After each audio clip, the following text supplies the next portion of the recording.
विष्णुं शशिवर्णं चतुर्भुजं प्रसन्नवदनं ध्यायेत् सर्वविघ्नोपशान्तये। व्यासं वसिष्ठनप्तारं शक्तेः पौत्रमकल्मषं पराशरात्मजं वन्दे सुखतातं तपोनिधिं। वसुदेवसुतं देवं कंसचाणूरमर्दनं देवकी परमानन्दं कृष्णं वन्दे जगद्गुरुं। श्रीगुरुभ्यो नमः। सुखमहर्षि परीक्षित महाराजु భక్తి మార్గము యోగ మార్గము మొదలగు విషయములను తెలియజేస్తూ ఉన్నాడు. భక్తి మార్గమే ముఖ్యమైనదని సుఖ మహర్షికి చెప్పాడు.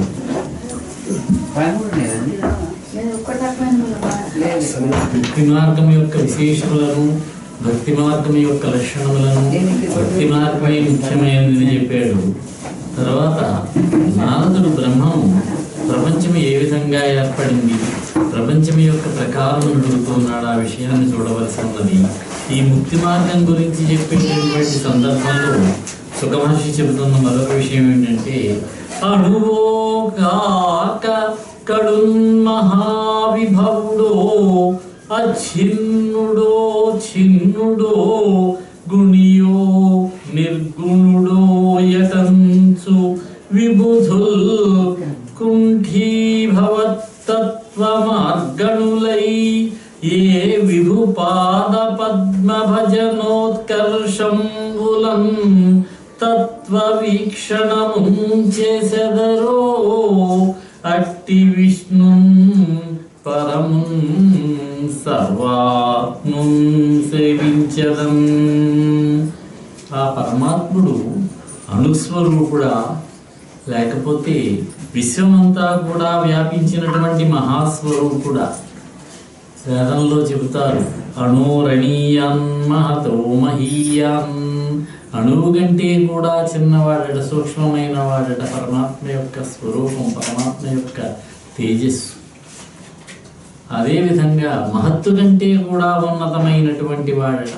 ఆ విషయాన్నే ఇక్కడ చెబుతూ పరమాత్ముడు అణుస్వరూపుడా, లేకపోతే విశ్వమంతటా కూడా వ్యాపించినటువంటి మహాస్వరూపుడా, దేశకాలాదుల చేత అపరిచ్ఛిన్నుడా లేకపోతే పరిచ్ఛిన్నుడా, అది ఆయనే ఇది ఆయనే, సగుణుడా నిర్గుణుడా అని పండితులు వ్యర్థమైనటువంటి తత్వాన్వేషణం చేస్తారు. చివరికి భగవంతుని యొక్క పాదపద్మాలను భజించడం ద్వారా, పాదపద్మములను సేవించడం ద్వారా తత్వస్వరూపాన్ని గుర్తిస్తారు. అటువంటి సర్వవ్యాపకుడు, సర్వోత్కృష్టుడు, సర్వాత్మకుడు అయినటువంటి పరమాత్మను సేవిస్తాను అంటున్నాడు. బ్రహ్మకు జగత్తును సృష్టించాలనేటటువంటి బుద్ధి పుట్టించాలనేటటువంటి ఊహతో ఏ భగవంతుడు పూర్వం సరస్వతిని పంపిస్తే ఆమె బ్రహ్మదేవుని భర్తగా స్వీకరించి లోక సామ్రాజ్యంలో ఆయన్ని సృష్టి చేసేటటువంటి నిపుణుడిగా తయారు చేసిందో, అటువంటి గుణవంతుడైనటువంటి భగవంతుని నేను సేవిస్తానంటున్నాడు.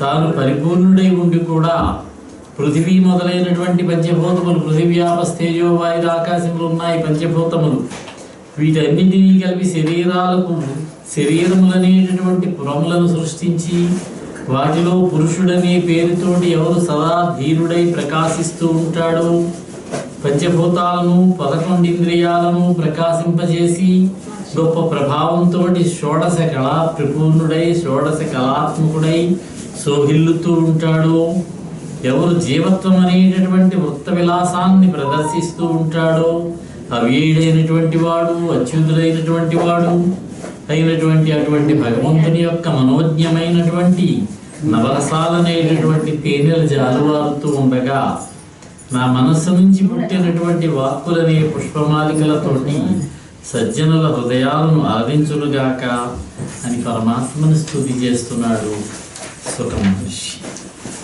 తరువాత నారదుడు బ్రహ్మదేవుడిని ప్రపంచం యొక్క విధానాన్ని అడిగాడు, ప్రపంచ ప్రకారాన్ని.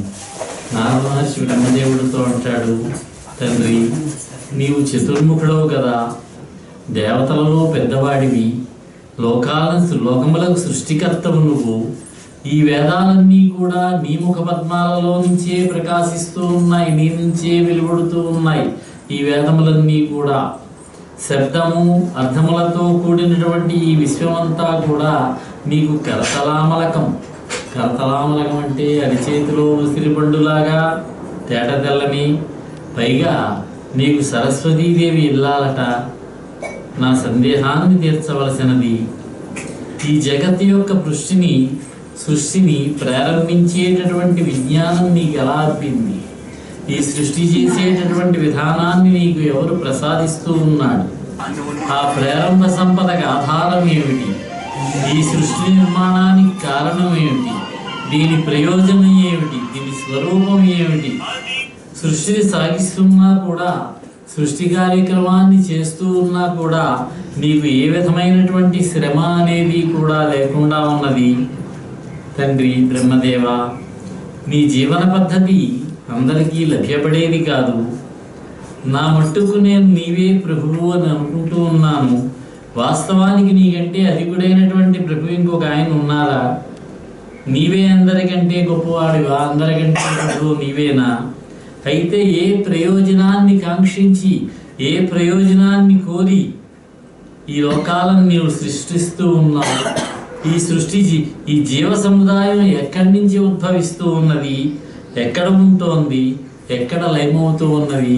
ఈ విషయములన్నీ కూడా నాకు తెలియపరచవలసింది అని అడిగాడు. నీకు అంటూ ఒక ప్రభుడు ఉన్నాడంటావా? అలా అయితే ఈ బ్రహ్మాండం ఏ ప్రభువు యొక్క కటాక్ష వీక్షణాలతోటి పుడుతూ ఉన్నది, పెరుగుతూ ఉన్నది, నాశనమవుతూ ఉన్నది? ఆ ప్రభువుని గురించి నాకు చెప్పవలసినది. ఆయన స్వరూపం ఏ విధంగా ఉంటుంది అని నారదుడు బ్రహ్మదేవుని అడిగితే, బ్రహ్మదేవుడు అప్పుడు నారదుడు వచ్చేలా చెప్తున్నాడు, కుమారా, ఎందరు పండితులు నిత్యం నా దగ్గరికి రావడం లేదు, ఎందరో వస్తారు. వారంతా విరక్తులైన వాళ్ళే. వాళ్ళెవరూ కూడా నీలాగా నన్ను ఈ విధంగా ప్రశ్నించిన వాళ్ళెవరూ కూడా లేరు. నీ అభిప్రాయం నాకు చాలా ఎంతో ఆనందాన్ని కలుగజేస్తూ ఉన్నది. నా ప్రభు అయినటువంటి ఆ పరమాత్మ యొక్క రహస్యాన్ని నువ్వు నన్ను అడిగావు. నానా రూపాలతోటి ఉన్నటువంటి ఈ చరాచర ప్రపంచాన్ని నా అంతట నేనే సృజించడానికి చాలినటువంటి తెలివి ఏ కొంచెము లేదు నాకు. ఏ విధమైనటువంటి తెలివితేటలు లేకుండా ఈ ప్రపంచాన్ని సృష్టి కార్యక్రమం చేయడానికి నేను తబ్బిబ్బు పడుతూ ఉంటే, పూర్వం సమస్త సృష్టిని కూడా ప్రారంభించడానికి అవసరమైనటువంటి విజ్ఞానాన్ని నాకు ఆ ప్రభు ఎంతో ఉదార బుద్ధితో అనుగ్రహించాడు. ఆయన అటువంటి పరమేశ్వరుని యొక్క ఆనతే లేకపోయినట్లయితే, ఆయన యొక్క అనుజ్ఞే లేకపోయినట్లయితే ఈ విశ్వాన్ని, ఈ ప్రపంచాన్ని, ఈ లోకాలని సృష్టించేటటువంటి శక్తి నాకు ఎక్కడి నుంచి వస్తుంది? అనగా విశ్వమునెల్ల దీప్తముగా చేయన్ నే సమర్థుండని, ఇన చంద్రానల తారకాగ్రహగణం వేరీతి ఆ రీతి ఎవ్వని దీప్తిన్ ప్రతిదీప్తమయ్యే భువన వ్రాతంబు తద్దీప్తి చేనను దీప్తం బగునట్టీశ్వరునకు ప్రశాంతము అట్టి ఈశ్వరునకు నేను అశ్రాంతము మృక్యదం. ఓ నారదా, ఈ ప్రపంచాన్నంతటినీ కూడా ప్రకాశింపజేసేటటువంటి సామర్థ్యం నాకు లేదంటున్నాడు బ్రహ్మదేవుడు. ఎవని ప్రకాశం వల్ల సూర్యుడు, చంద్రుడు, అగ్ని, నక్షత్రాలు, గ్రహాలు లాగానే ఈ లోకాలన్నీ కూడా సముజ్వలంగా ప్రకాశిస్తూ ఉంటాయో, తైత్తిరీయోపనిషత్తులో మంత్రభాగం ఉంటుంది. భీషాస్మాత్వా తప్పవతే భీషోదేతి సూర్య భీషాస్మాదగ్నిశ్చంద్రస్య అని. ఎవనికి భయపడి అగ్ని ప్రకాశిస్తూ ఉన్నదో, ఎవనికి భయపడి సూర్యుడు, చంద్రుడు తమ యొక్క కార్యక్రమాలను నిర్వర్తిస్తూ ఉన్నారు, ఎవరికి భయపడి నక్షత్రాలు, గ్రహాలు తమ తమ కార్యక్రమాలను నిర్వర్తిస్తూ ఉన్నాయో, వాటిలాగా సముజ్వలంగా ప్రకాశిస్తూ ఉన్నాయో అటువంటి దీప్తితోటి తేజరిల్లుతూ ఉన్నటువంటి ఆ పరమేశ్వరునికి నేను ఎల్లవేళలో కూడా నమస్కారం చేస్తాను. మాయ ఈశ్వరుని యొక్క దృష్టి పథంలో ప్రవేశించడానికి భయపడి సిగ్గుతో కుంచుకుపోతుందట. ఆ మాయ వల్ల తమ ప్రజ్ఞ కుంఠితమైతే, తక్కువైపోతే బుద్ధి లేని వాళ్ళు నన్నే లోక విభజన భావిస్తూ ఉంటారు, నాకు నమస్కరిస్తూ ఉంటారు అంటున్నాడు బ్రహ్మదేవుడు. అటువంటి మూర్ఖులను చూచి ఇది హరిమాయ వల్ల జరిగేటటువంటి పని కదా, శ్రీహరి యొక్క మాయ వల్లనే కదా వీళ్ళు నేను గొప్పవాడిని అనుకుంటున్నారు అని నేను భావన చేస్తూ ఉంటానయ్యా. అంతేకాకుండా ఈ శరీర నిర్మాణానికి ఉపయోగపడేటటువంటి పృథివ్యాది పంచమహాభూతములు ఉన్నాయి. ఉపయోగపడే వాటి యొక్క పుట్టుకగా హేతుబద్ధమైనటువంటి కర్మలు, కర్మ ప్రవృత్తికి హేతువైనటువంటి కాలము, కాలం మార్పున కారణమైనటువంటి స్వభావము, ఇవన్నీ కూడా పరమాత్మ యొక్క స్వరూపాలే, ఆ శ్రీ మహావిష్ణువు యొక్క స్వరూపాలే. ఆ దేవుని కంటే అన్యమైనటువంటిది ఏది కూడా ఈ సృష్టిలో లేదు. ఈ లోకాలన్నిటినీ కూడా నియమించేటటువంటి వాడు ఆ శ్రీమన్నారాయణుడే. ఆ వేల్పులు నారాయణుని యొక్క శరీరం నుంచి పుట్టినటువంటి వాళ్ళే. వేదములు, యాగములు, తపస్సులు, ప్రాణాయామము మొదలైనటువంటి యోగాలు, విజ్ఞానము అంతా కూడా ఆ శ్రీమన్నారాయణ యొక్క ఆరాధన రూపమైనటువంటివే అని ఈ విధంగా ఆ పరమేశ్వరుడు తుదిలేనటువంటి వాడు.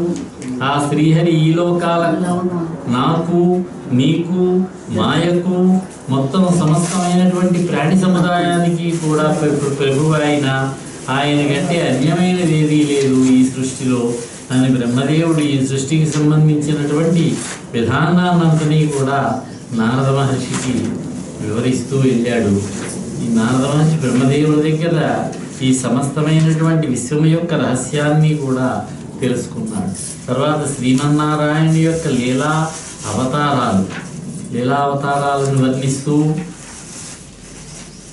బ్రహ్మదేవుడు చెబుతున్నాడు. పూర్వం హిరణ్యాక్షుడు అనేటటువంటి ఒక రాక్షసుడు ఉండేవాడు. బాహుబలంతో భూచక్రాన్ని చాప చుట్టినట్టుగా చుట్టి తీసుకుని వెళ్ళి సాగర గర్భంలో దాచేశాడు. సాగర గర్భంలో దమ్ముకున్నాడు. అప్పుడు శ్రీమన్నారాయణుడు యజ్ఞవరాహ రూపాన్ని ధరించాడు. ఆ దానవరాజుతో భయంకరమైనటువంటి యుద్ధాన్ని చేశాడు. ఆ సముద్రం మధ్యలో కోరలతో కుమ్మి ఆ రాక్షసుడైనటువంటి హిరణ్యాక్షుడిని వధించాడు. ఆ హిరణ్యాక్షుడిని వధించి భూదేవిని రక్షించాడు అని చెప్పి యజ్ఞవరాహ అవతారాన్ని చెప్పడం ప్రారంభించాడు. రుచి అని ఒక ప్రజాపతి, ఆ స్వయంభవమను యొక్క కూతురు ఆకూతి ఆయన భార్య. రుచి, ఆకూతి దంపతులు. వాళ్ళకి సుయజ్ఞుడు అనేటటువంటి వాడు పుట్టాడు. ఇది కూడా శ్రీ మహావిష్ణువు యొక్క 21 అవతారములలో ఉన్నదే సుయజ్ఞావతారం. అతని యొక్క భార్య పేరు దక్షిణ. ఆమె కడుపులో సుయజ్ఞుడు అనేటటువంటి దేవతలు జన్మించారు. వాళ్ళని సుయజ్ఞుడు అన్నారు. సుయజ్ఞుడి యొక్క కుమారులు. ఈ సుయజ్ఞుడు ఇంద్రులకు దేవతలకు నాయకుడయ్యాడు, ఇంద్రుడయ్యాడు. విష్ణువులాగా సమస్త లోకాల యొక్క దుఃఖాన్ని కూడా పరిహరింపజేశాడు. తన తాతగారైనటువంటి స్వయంభవమనువు తన మనువుడైనటువంటి ఈ సుయజ్ఞుడి చరిత్రకు ఎంతో సంతోషించాడు. ఈ పరమ పవిత్రుడైనటువంటి నా మనువుడైనటువంటి ఈ సుయజ్ఞుడు సాక్షాత్తు శ్రీహరియే అని పలికాడు. అందుచేత హరి అవతారంగా ఈ సుయజ్ఞుడని ఆయన ప్రశస్తి వహించాడు అని చెప్పి అతని యొక్క విషయం చెప్పాడు సుయజ్ఞావతారం గురించి. తర్వాత దేవహూతి, కర్దమ ప్రజాపతి. దేవహూతి అనే ఆమె నిశ్చలమతి అయినటువంటి సతి ఆవిడ. దివ్య తేజస్వుడైనటువంటి కర్దమ ప్రజాపతి ఆమెను వివాహం చేసుకున్నాడు. ఆ దంపతులకు ముందు 9 మంది సంతానం కలిగారు, ఆడపిల్లలు. వారందరికీ కూడా వివాహం చేశాడు మహర్షులకిచ్చి. వారి తర్వాత కపిలుడు కుమారుడుగా జన్మించాడు. శ్రీ మహావిష్ణువే కపిలుడుగా ఈ కర్దమ ప్రజాపతికి జన్మించాడు. ఏ యోగంతో నారాయణుని పొందడానికి వీలవుతుందో ఆ మనోజ్ఞమైనటువంటి సాంఖ్యయోగాన్ని మహనీయుడైనటువంటి ఆ కర్దమ ప్రజాపతి తన తల్లి అయినటువంటి దేవహూతికి బోధించాడు. మోక్షాన్ని పొందేటటువంటి మార్గాన్ని తెలియజేశాడు. ఆమె యొక్క పాపాన్ని రూపుమాపాడు. మునులు అపేక్షించేటటువంటి మోక్షాన్ని ఆమెకు ప్రసాదించాడు. అదేవిధంగా అత్రి మహర్షి యొక్క కుమారుడుగా దత్తాత్రేయుడు జన్మించాడని చెప్పారు. అత్రి మహర్షి మహర్షుల్లో చాలా గొప్పవాడిన. ఆయన తనకు కుమారుడు కావాలని శ్రీ మహావిష్ణువుని ప్రార్థించాడట. అప్పుడు శ్రీ మహావిష్ణువు, మహర్షి నేను నీకు దత్తుడనయ్యాను అన్నాడట. దత్తుడనయ్యాను అన్నాడు కాబట్టి అతడే దత్తాత్రేయుడిగా కీర్తించబడ్డాడు. ఆ హరియే అత్రి మహర్షికి దత్తాత్రేయుడిగా జన్మించాడు. ఆ మహనీయుని యొక్క పాదపత్ర పరాగం సోకి హైహై వంశానికి యదువంశానికి చెందిన వారంతా కూడా పవిత్ర దేహులయ్యారు. హైహై వంశం అంటే కర్తవీర్యార్జునుడు మొదలైనటువంటి వాళ్ళు. ఆయన అనుగ్రహం వల్లనే వాళ్ళు ఇహలోకము పరలోకములను ప్రసాదించేటటువంటి యోగ బలాన్ని సంపాదించుకున్నారు. జ్ఞానఫలాన్ని, సుఖాన్ని, ఐశ్వర్యాన్ని పొందారు. అన్ని లోకాలలోనూ కూడా వాళ్ళు ప్రసిద్ధి చెందారు. అటువంటి దివ్యుడైనటువంటి విష్ణుదేవుని యొక్క అవతారం ఈ దత్తాత్రేయ అవతారం. కల్పారంభంలో, ఈ కల్పం యొక్క ప్రారంభంలో బ్రహ్మదేవుడు విశ్వాన్ని సృష్టించాలని అనుకున్నాడట. అందుకోసం తపస్సు చేస్తూ సన అన్నాడట. అందువల్ల సన అనే పేరు కలిగినటువంటి నలుగురు జన్మించారు. వాళ్ళని సనకాదులు అన్నారు. సనక, సనందన, సనత్కుమార, సుజాతులు అనేవాడు. శ్రీ మహావిష్ణువే ఈ సనక సనందనాదులుగా జన్మించాడు, అవతారాన్ని ధరించారు. ఈ నలుగురు కూడా బ్రహ్మమానసపుత్రులుగా ప్రపంచంలో ప్రసిద్ధికి ఎక్కారు. గతించిన కల్పానికి చివర అంతరించిపోయినటువంటి ఆత్మతత్వాన్ని ఈ కల్పంలో మళ్ళీ వాళ్ళు ఈ లోకంలో సాంప్రదాయబద్ధంగా ప్రవర్తింపజేశారు. నారద, ఆ విష్ణుదేవుని కళలతో జన్మించినటువంటి వాళ్ళు నలుగురైనా కూడా నిజానికి వారి అవతారం ఒకటే. శ్రీ మహావిష్ణువే ఈ అవతారాన్ని ధరించాడు. సనక సనందనాది అవతారములు ఇవి. ఈ అవతార పద్ధతులు చూసినట్లయితే వినుతిగాంచినటువంటి గుణములు కలిగిన వాళ్ళు, మిక్కిలి పవిత్రమూర్తులు అయినటువంటి నరనారాయణులు అనేటటువంటి అవతారం. దక్షుని యొక్క కుమార్తె అయిన మూర్తి యందు జన్మించారు వాళ్ళు. మూర్తి అనేటటువంటి ఆవిడికి తన భర్త అయినటువంటి ధర్ముడికి జన్మించిన వారు ఈ నరనారాయణులు. ఈ నరనారాయణులు పరమ పావనులైనటువంటి వాళ్ళు బదరికాశ్రమానికి వెళ్ళి నిశ్చల తపస్సు చేసుకున్నారు. వాళ్ళ తపస్సు ఫలిస్తే తనకు ఎక్కడ ముప్పు వాటిల్లుతుందో అని మనసులో భావించిన వాడే మహేంద్రుడు ఏం చేశాడంటే దేవతా సుందరులైనటువంటి అప్సరసలను పిలిచాడట. మీరు వెళ్ళండి, నరనారాయణుల యొక్క తపస్సును చెడగొట్టండి అని పంపించాడట. ఆ దేవవేశ్యలు రంభా, ఊర్వశి లేదు, రంభా మొదలైనటువంటి వాళ్ళు బయలుదేరి వచ్చారు నరనారాయణుల యొక్క తపస్సు భగ్నం చేయడానికి. బదరికాశ్రమ ప్రాంతం అది. అక్కడికి వచ్చి వాళ్ళ తపస్సు చేయడానికి విశ్వ ప్రయత్నం చేశారు. వీళ్లలో ఏమాత్రము కూడా చలనం కలగలేదు. వీళ్ళ తపస్సు ఏమాత్రము కూడా భంగం కాలేదు. వారు వాళ్ళ తపస్సును అలా నిర్విఘ్నంగా కొనసాగిస్తూనే ఉన్నారట. అప్పుడు వాళ్ళు ఇంకేమీ చేయలేక వాళ్ళలో వాళ్ళు అనుకున్నారు, మనం వచ్చి ఇక్కడ ఒక్కసారి మన యొక్క అందచందాలను ప్రదర్శిస్తే మునీశ్వరులు తమ తపస్సును మాని మనతో పొందుకోరుకోవాలని కోరుకుంటారే, పొందు కావాలని. వీళ్ళు ఎందుచేత మన యొక్క ప్రయత్నం వల్ల తపస్సు భగ్నం కావడం లేదు అని వెళ్ళి చెప్పాట. మా వల్ల కావడం లేదని దేవేంద్రుడికి చెప్పారట. అప్పుడు మన్మధుడిని పంపించాడు, వసంతుడిని పంపించాడు, మళ్ళీ అప్సరసలను వెళ్ళమన్నారు. అప్పుడు అందులో ఉన్నటువంటి నారాయణుడు అనే ఆయన కళ్ళు తెరిచి చూచి, ఏమర్రా, మీ నాట్య ప్రదర్శన అయింది కదా, మీకు ఇంకా ఒక నాయకురాలు కావాలి. ఒక నాయకురాలు ఉన్నట్లయితే మీ యొక్క ప్రజ్ఞ ఇంకా బాగా బయటపడుతుందని తన యొక్క ఊరు నుంచి తొడ నుంచి ఒక అమ్మాయిని సృష్టించాడట. ఆశ్చర్యపోయారు వాళ్ళు. సాధారణంగా సృష్టి జరిగేది బ్రహ్మదేవుడు వల్ల, బ్రహ్మదేవుడు సృష్టిస్తాడు. ఇక్కడ బ్రహ్మ సృష్టి కాకుండా ఈ మహర్షుల వల్లే సృష్టి జరుగుతున్నది అని ఆ తొడ నుంచి పుట్టిన అమ్మాయి గురువుల నుంచి వచ్చింది కాబట్టి ఊర్వశి అన్నారు. ఈ దేవేంద్రుడికి నేను ఈ అమ్మాయిని బహుమతిగా ఇస్తున్నాను, తీసుకువెళ్ళండి, ఆయనకి చెప్పండి నేను ఇచ్చానని చెప్పి అన్నట్ట. అప్పుడు వాళ్ళు సిగ్గుపడి అడిగారట, మేము మీ సేవ చేసుకుంటాం, ఇక్కడే ఉంటామని. అంటే ఇప్పుడు కాదు, ద్వాపర యుగంలో మీరు అష్టభార్యలుగా నాకు భార్యలుగా వస్తారు మీరని చెప్పి వాళ్ళకి అనుగ్రహించాట నారాయణ మహర్షి. ఈ నరనారాయణులు ఇద్దరూ కూడా సృష్టి స్థితి లయములు చేయగలిగినటువంటి వాళ్ళు. ఇలాంటి మహానుభావులు తపస్సు భంగం చేయడానికి సురకాంతలు దేవకాంతలు ఎంత ప్రయత్నం చేసినప్పటికీ కూడా వీలు కాలేదు.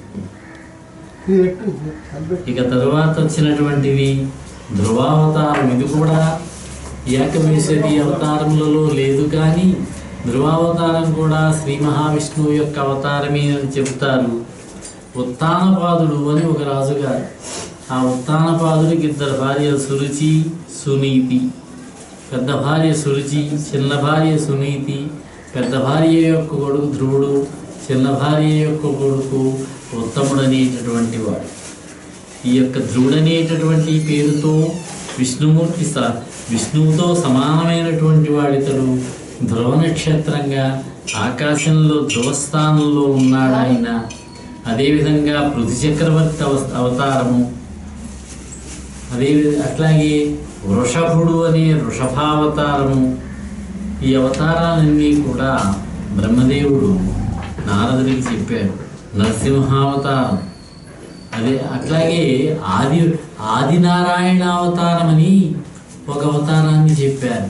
ఇదేమిటంటే గజరాజును శ్రీ మహావిష్ణువు రక్షించాడే, ఏ రూపము కాకుండా తన సహజమైన రూపంలోనే వచ్చి గజరాజును రక్షించాడు.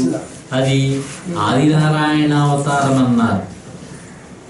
ఈ విధంగా శ్రీ మహావిష్ణువు యొక్క అవతారాలను మరొక్కసారి బ్రహ్మదేవుడు నారదుడికి తెలియపరిచాడు. ఇది శ్రీ మహావిష్ణువు యొక్క లీలావతారాలు అన్నారు వీటిని. అలాగే కృష్ణావతారము, బుద్ధావతారము, బలరామావతారము, కల్కి అవతారము. బుద్ధావతారం చూసినట్లయితే చెప్పుకున్నాం, భాగవత రచన అయ్యే నాటికి బుద్ధావతారం జరగలేదు. ఇది కలియుగం ప్రారంభంలో, ద్వాపరయుగం చివరలో జరిగినటువంటి రచన కాబట్టి జరగబోయే బుద్ధావతారాన్ని చెబుతున్నాడు. చపల స్వభావులు, అసత్యవాదులు, భేదాచార పరాయణులు, అధర్మ నిరతులు, శుద్ధ పాషండులు అయినటువంటి దైత్యులు లోకాన్ని చంపుకు తినేవారు. వాళ్ళు లోకానికి కంటకులుగా తయారయ్యారు. అప్పుడు పరమాత్మ అయినటువంటి శ్రీ మహావిష్ణువు బుద్ధుడుగా అవతరించాడు. రాక్షసులను వారి యొక్క దురాచారాలతోటి, వాళ్ళ దురాచారాల వల్ల వాళ్ళని నాశనం చేశాడు. అదేవిధంగా కల్కి అవతారం చూసినట్లయితే కలియుగంలో బ్రాహ్మణులు భగవంతుని స్తుతించడం మానేస్తారు.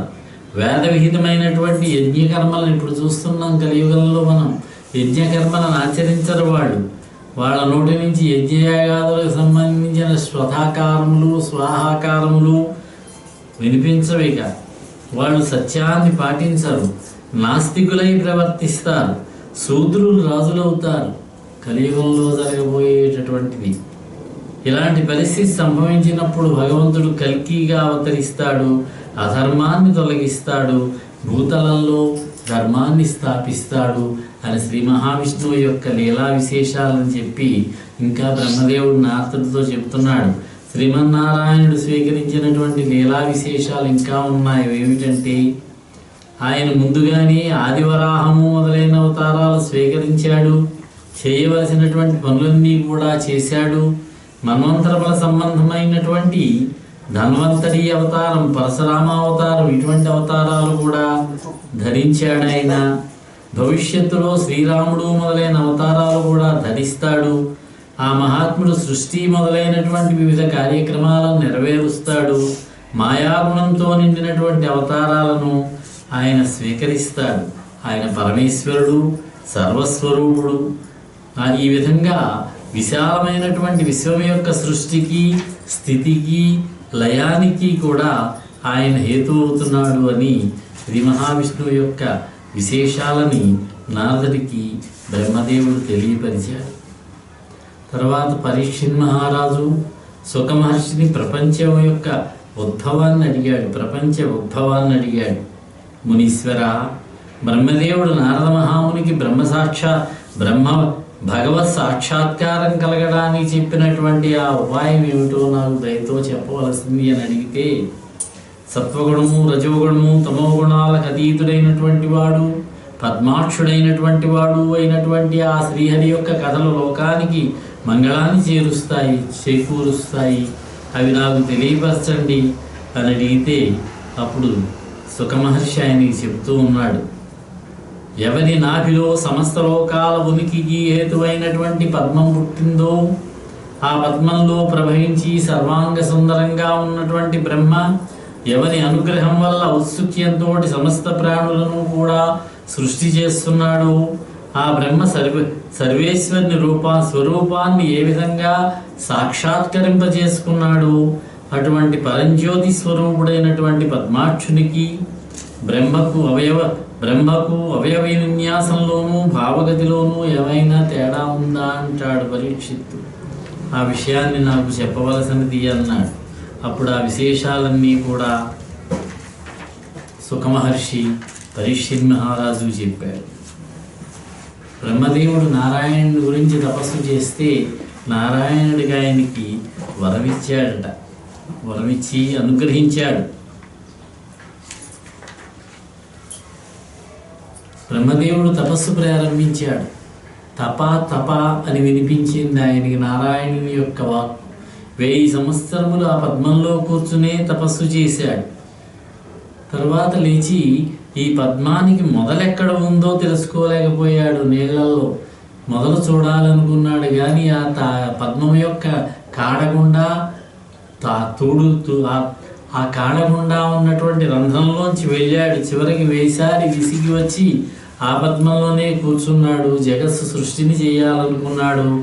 ఎంతో ఆలోచించాడు, కానీ వీలు కాలేదు.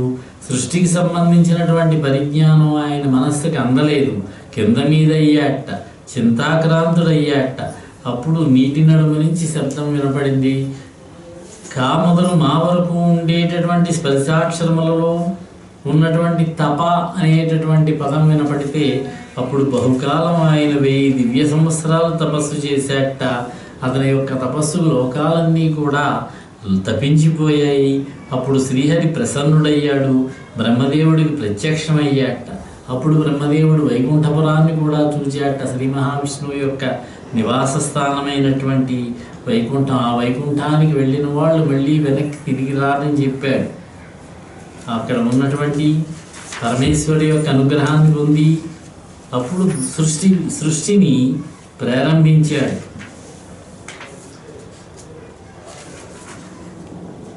ఈ విధంగా సృష్టికి సంబంధించినటువంటి మనం చూసాం. సృష్టికి సంబంధించినదే సర్గము అనుకున్నాం. ఈ సర్గానికి సంబంధించినటువంటి విశేషాలన్నీ కూడా మనకి ప్రారంభంలో చెబుతున్నారు. బ్రహ్మదేవుడు సృష్టి కార్యక్రమాన్ని చేయడము, సృష్టి కార్యక్రమం జరిగినటువంటి విశేషాలన్నీ కూడా తెలియజేశారు. తర్వాత విదురుడు తీర్థయాత్రకు వెళ్ళడం, మహాభారత యుద్ధం అంతా ముగిసిన తర్వాత ధర్మరాజు పరిపాలనా కార్యక్రమం జరుగుతూ ఉండగా విదురుడు తీర్థయాత్రకు వెళ్ళాడు. అతనికి ఉద్ధవుడు కనిపించాడు. మనకి భాగవతంలో దశమస్కందంలో వచ్చినటువంటి ఉద్ధవుడే. ఆ ఉద్ధవుణ్ణి శ్రీకృష్ణాదుల యొక్క వృత్తాంతాన్ని అడిగాడు. శ్రీకృష్ణాదులు ఏమయ్యారని. ఆ ఉద్ధవుడు కూడా శ్రీకృష్ణాదుల అవతారాన్ని పరిసమాప్తి చేయడానికి ముందే తపస్సు వెళ్తానని చెప్పి ఆయన వెళ్ళిపోయాడు. అక్కడ కలిశాడనమాట విదురుడు. విదురుడికి మైత్రేయుడికి జరిగినటువంటి సంవాదాన్ని వినిపించారు. ఇక్కడని యజ్ఞవరాహావతారాన్ని గురించి చెప్పారు. యజ్ఞవరాహావతారం శ్రీ మహావిష్ణువు ధరించినటువంటి అవతారంలో మొట్టమొదటిదైనటువంటి అవతారం యజ్ఞవరాహావతారము. బ్రహ్మదేవుడు స్వయంభూమనుని సృష్టి చేయమని అడిగాట. సృష్టి చేయమంటే సృష్టి చేయడానికి తపస్సు చేశాడు. అమ్మవారి యొక్క అనుగ్రహాన్ని పొందాడు. సృష్టి చేస్తాను కానీ ఈ భూమండలంలో, ఈ సముద్రంలో, రసాతలంలో ఈ ఉన్నటువంటి సముద్ర జలాల్లో నాకెక్కడా కూడా భూమి కనిపించడం లేదు అన్నాడట. అప్పుడు బ్రహ్మదేవుడు ఒక్కసారి దీనికి కారణమైనటువంటి పరమాత్మ అయినటువంటి ఆ శ్రీ మహావిష్ణువుని మనము స్తుతి చేయాలని ప్రార్థన చేస్తే అప్పుడు ఆయన యొక్క నొసటి నుంచి, ఆయన యొక్క ముక్కు నుంచి అంగుష్టమాత్రుడైనటువంటి ఒక వరాహ రూపం బయటికి వచ్చిందట. ఆ వరాహ రూపమే పెద్దదై మహాపర్వతం అంత ప్రమాణానికి పెరిగిందట. శ్వేతవరాహం అన్నారు దాన్ని. అప్పుడు అప్పటికే జన్మించి ఉన్నటువంటి మరీచి మొదలైనటువంటి ఋషులంతా కూడా స్తుతి చేశారట.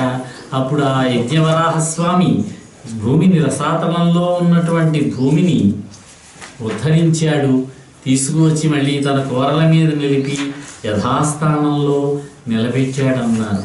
ఈ విధంగా యజ్ఞవరాహ అవతారం అప్పుడే, ఆ యజ్ఞవరాహ అవతారంలోనే హిరణ్యాక్షుడు రావడం, హిరణ్యాక్షుడు శ్రీ మహావిష్ణువుతో భయంకరమైనటువంటి యుద్ధం చేయడం, ఇదంతా కూడా జరిగింది.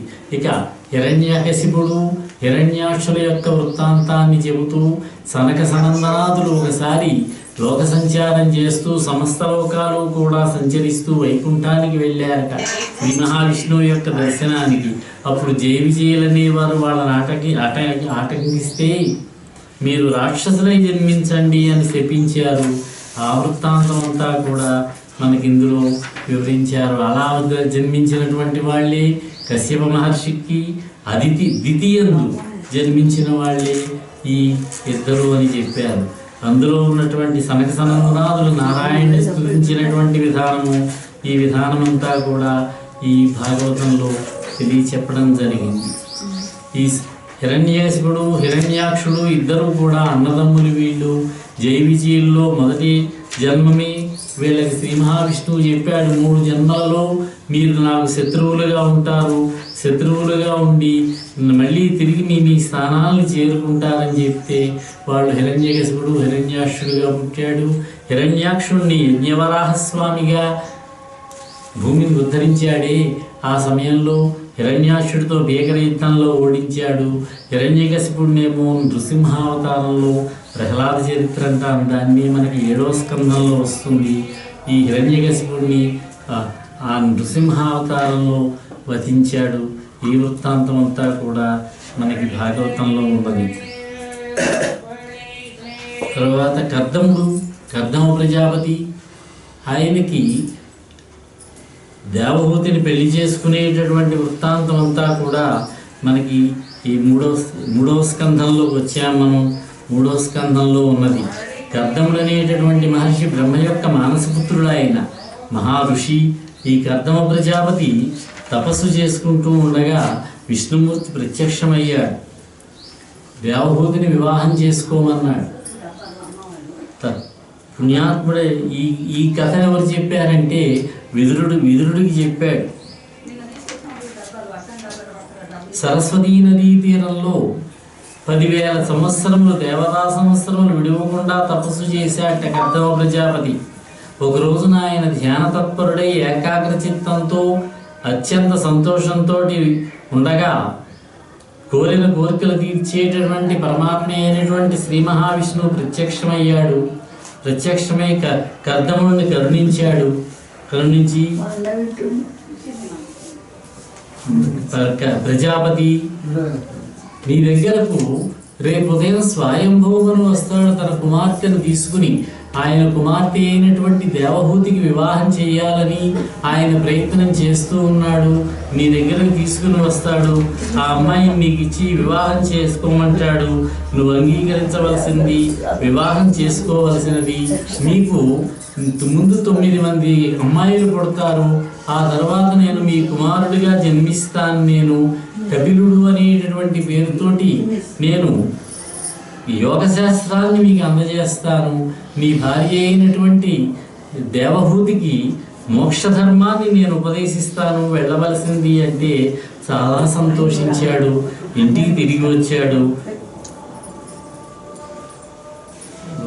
ఇంటికి తిరిగి వచ్చి ఎదురు చూస్తూ ఉంటే మరుసటి రోజున స్వయంభూమను తన యొక్క భార్యను తీసుకుని తన కుమార్తె అయినటువంటి దేవహూతిని తీసుకుని లోకాలన్నీ సంచరిస్తూ తన కుమార్తె అయినటువంటి దేవహూతికి సరి అయినటువంటి భర్త లభ్యం కాకపోవడం వల్ల నారదుడు చెప్పాట కర్దమ ప్రజాపతికి ఇచ్చి వివాహం చేయండి అని. దానితో ఆయన ఆశ్రమానికి వచ్చాడు. ఇది బిందు సరోవరం అన్నారు. బిందు సరోవరం పక్కనే కర్దముడి యొక్క ఆశ్రమం ఉన్నది. ఈ బిందు సరోవరం ఎలా ఏర్పడింది అంటే ఈ కర్దమ ప్రజాపతిని చూసి ఆనంద బాష్పములు గార్చాట శ్రీ మహావిష్ణువు ఆనందంతో సంతోషంతో. అప్పుడు ఈ బిందు సరోవరం ఏర్పడిందన్నారు. ఆ బిందు సరోవరాన్ని ఆనుకుని కర్దమ ప్రజాపతి యొక్క ఆశ్రమం ఉన్నది. ఆ ఆశ్రమంలో కానుక చెట్లు, మద్ది చెట్లు, పొగడ చెట్లు, ఏరు మద్ది చెట్లు, వేప చెట్లు మొదలైనటువంటి రకరకములైనటువంటి వృక్షములు ఉన్నాయి. చక్కని వాతావరణంతో కూడినటువంటి ఆశ్రమానికి స్వయంభూమను వచ్చి నా కుమార్తెను వివాహం చేసుకోవలసింది అని అడిగాడు.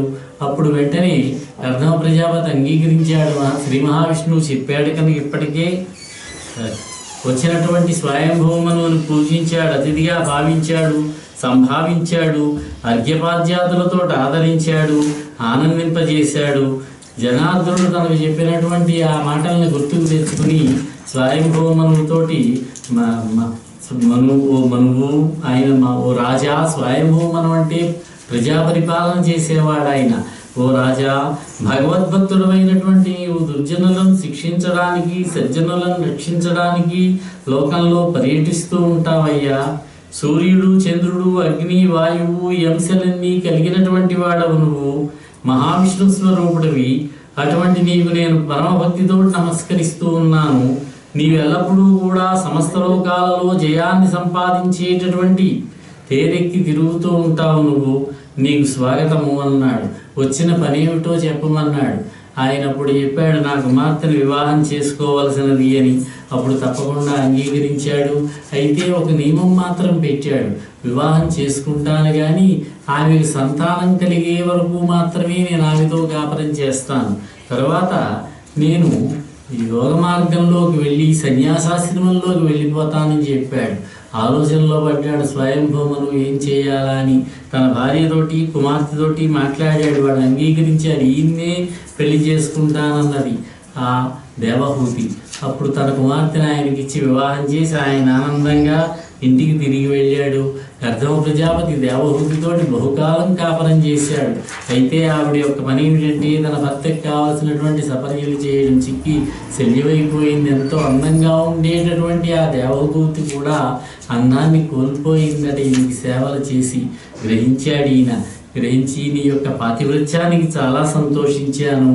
ఈ సమస్త విశ్వంలో ఉన్నటువంటి సుఖాలన్నీ కూడా, ఆనందాలన్నీ కూడా, సంపదలన్నీ కూడా నా తపోశక్తి వల్ల నీకు లభిస్తాయి అన్నాడు ఆయన.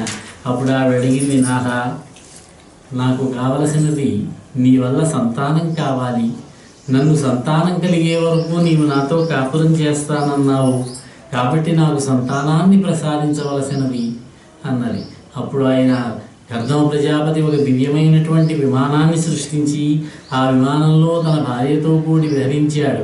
అక్కడ ఉన్నటువంటి బిందు సరోవరంలో స్నానం చేసి రమ్మంటే స్నానానికి దిగగానే దేవతాకన్యలంతా వచ్చి ఆవిడకి సపర్యలు చేశారట.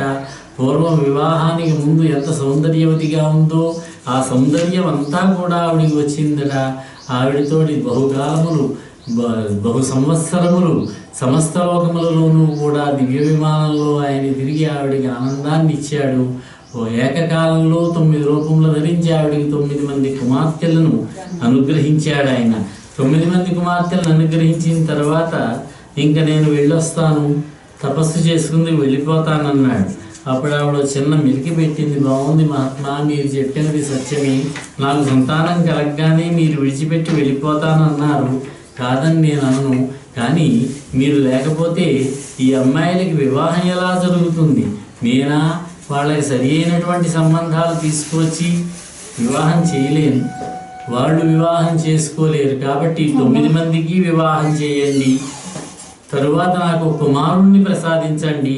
ఆ కుమారుడి వల్ల వాళ్ళ వద్ద నేను యోగ మార్గాన్ని అభ్యసించి నేను ముక్తిని పొందేటటువంటి ప్రయత్నం చేస్తాను అంటే అలాగేనన్నాడు. 9 మందికి కూడా 9 మంది మహర్షులకు ఇచ్చి వివాహం చేశాడు.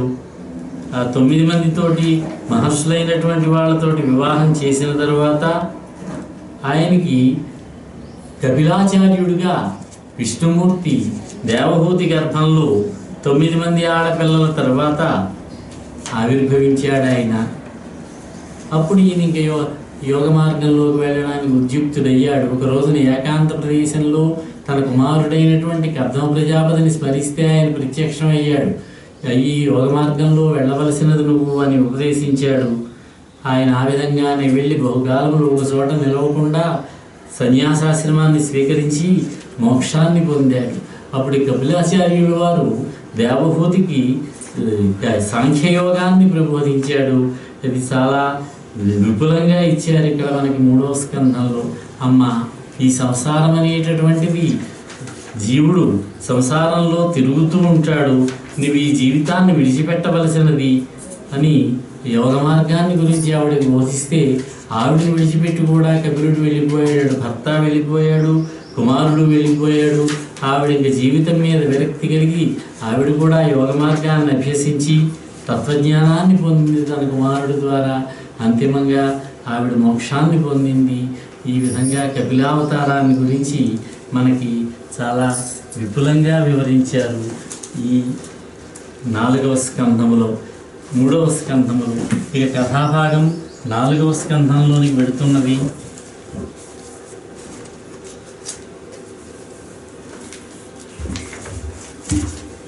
ఇందులో ధ్రువోపాఖ్యానాన్ని చెప్పారు మనకి.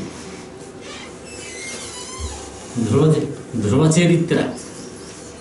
ఉత్తానపాదుడు అని ఒక రాజుగారు ఉన్నారు. ప్రియవ్రతుడి యొక్క కుమారుడు ఆయన. స్వయంభూమనువు యొక్క కుమారుల్లో ప్రియవ్రతుడు, స్వయంభూమనువు యొక్క కుమారులు ఇద్దరు. ప్రియవ్రతుడు ఒక ఆయన, ఉత్తానపాదుడు ఒక ఆయన. స్వయంభూమనువు యొక్క భార్య శతరూప. వారి కుమారులు ప్రియవ్రతుడు, వృత్తానుపాదుడు. వృత్తానుపాదుడికి సురుచి, సునీతి అని 2 భార్యలు. ఆ సునీతి కొడుకే ధ్రువుడు, సురుచి కొడుకే ఉత్తముడు. ఒక రోజున తన తండ్రి దగ్గరికి వెళ్ళాడు. తండ్రికి 2వ భార్య అంటే మక్కువ ఎక్కువ. దానితోటి పెద్ద భార్యను పని మనిషిలాగా కూడా చూడట్లేదట. ఆవిడ బాధపడుతూ ఉండేది. ఆవిడ ఆ పెద్ద భార్యకి జన్మించినటువంటి వాడి ధ్రువుడు తన తండ్రిని చూడాలని చెప్పి పిన్ని గారి ఇంటికి వెళితే అక్కడ తండ్రి ఒడిలో ఆడుకుంటూ ఉన్నాడు. తొడ మీద కూర్చుని ఉత్తముడు అనేటటువంటి తమ్ముడు ఎదురు 2వ తొడ మీద కూర్చునే ప్రయత్నం చేస్తే పినతల్లి అయినటువంటి సురుచి, సునీతి ఆవిడ పేరు, సునీతి కిందకి లాగింది. లాగి నువ్వు నా కడుపును జన్మించినట్లయితే నీ తండ్రి యొక్క ఊరు మీద కూర్చోగలుగుతావు, అందుచేత నువ్వు శ్రీమన్నారాయణుడి కోసం తపస్సు చేసుకో అని చెప్పింది. తిట్టినా కూడా చక్కటి సలహా ఇచ్చింది. దానితో ఏడుస్తూ ఇంటికి వచ్చాడు. తల్లి అన్నది, నాయన, మనం ఏ జన్మలోనూ చేసుకున్నటువంటి కర్మ ఇది.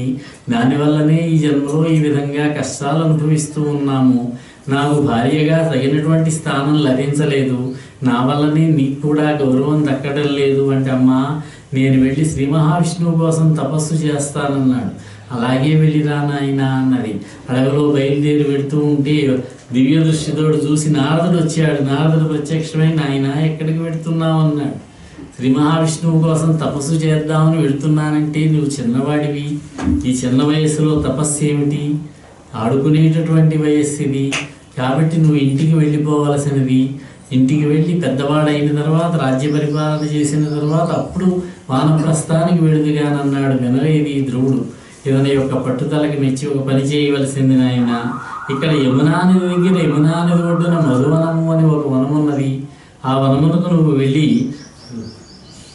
పూరకము, రేచకము, కుంభకము అనేటటువంటి ప్రాణాయామ పద్ధతులు ఉంటాయి.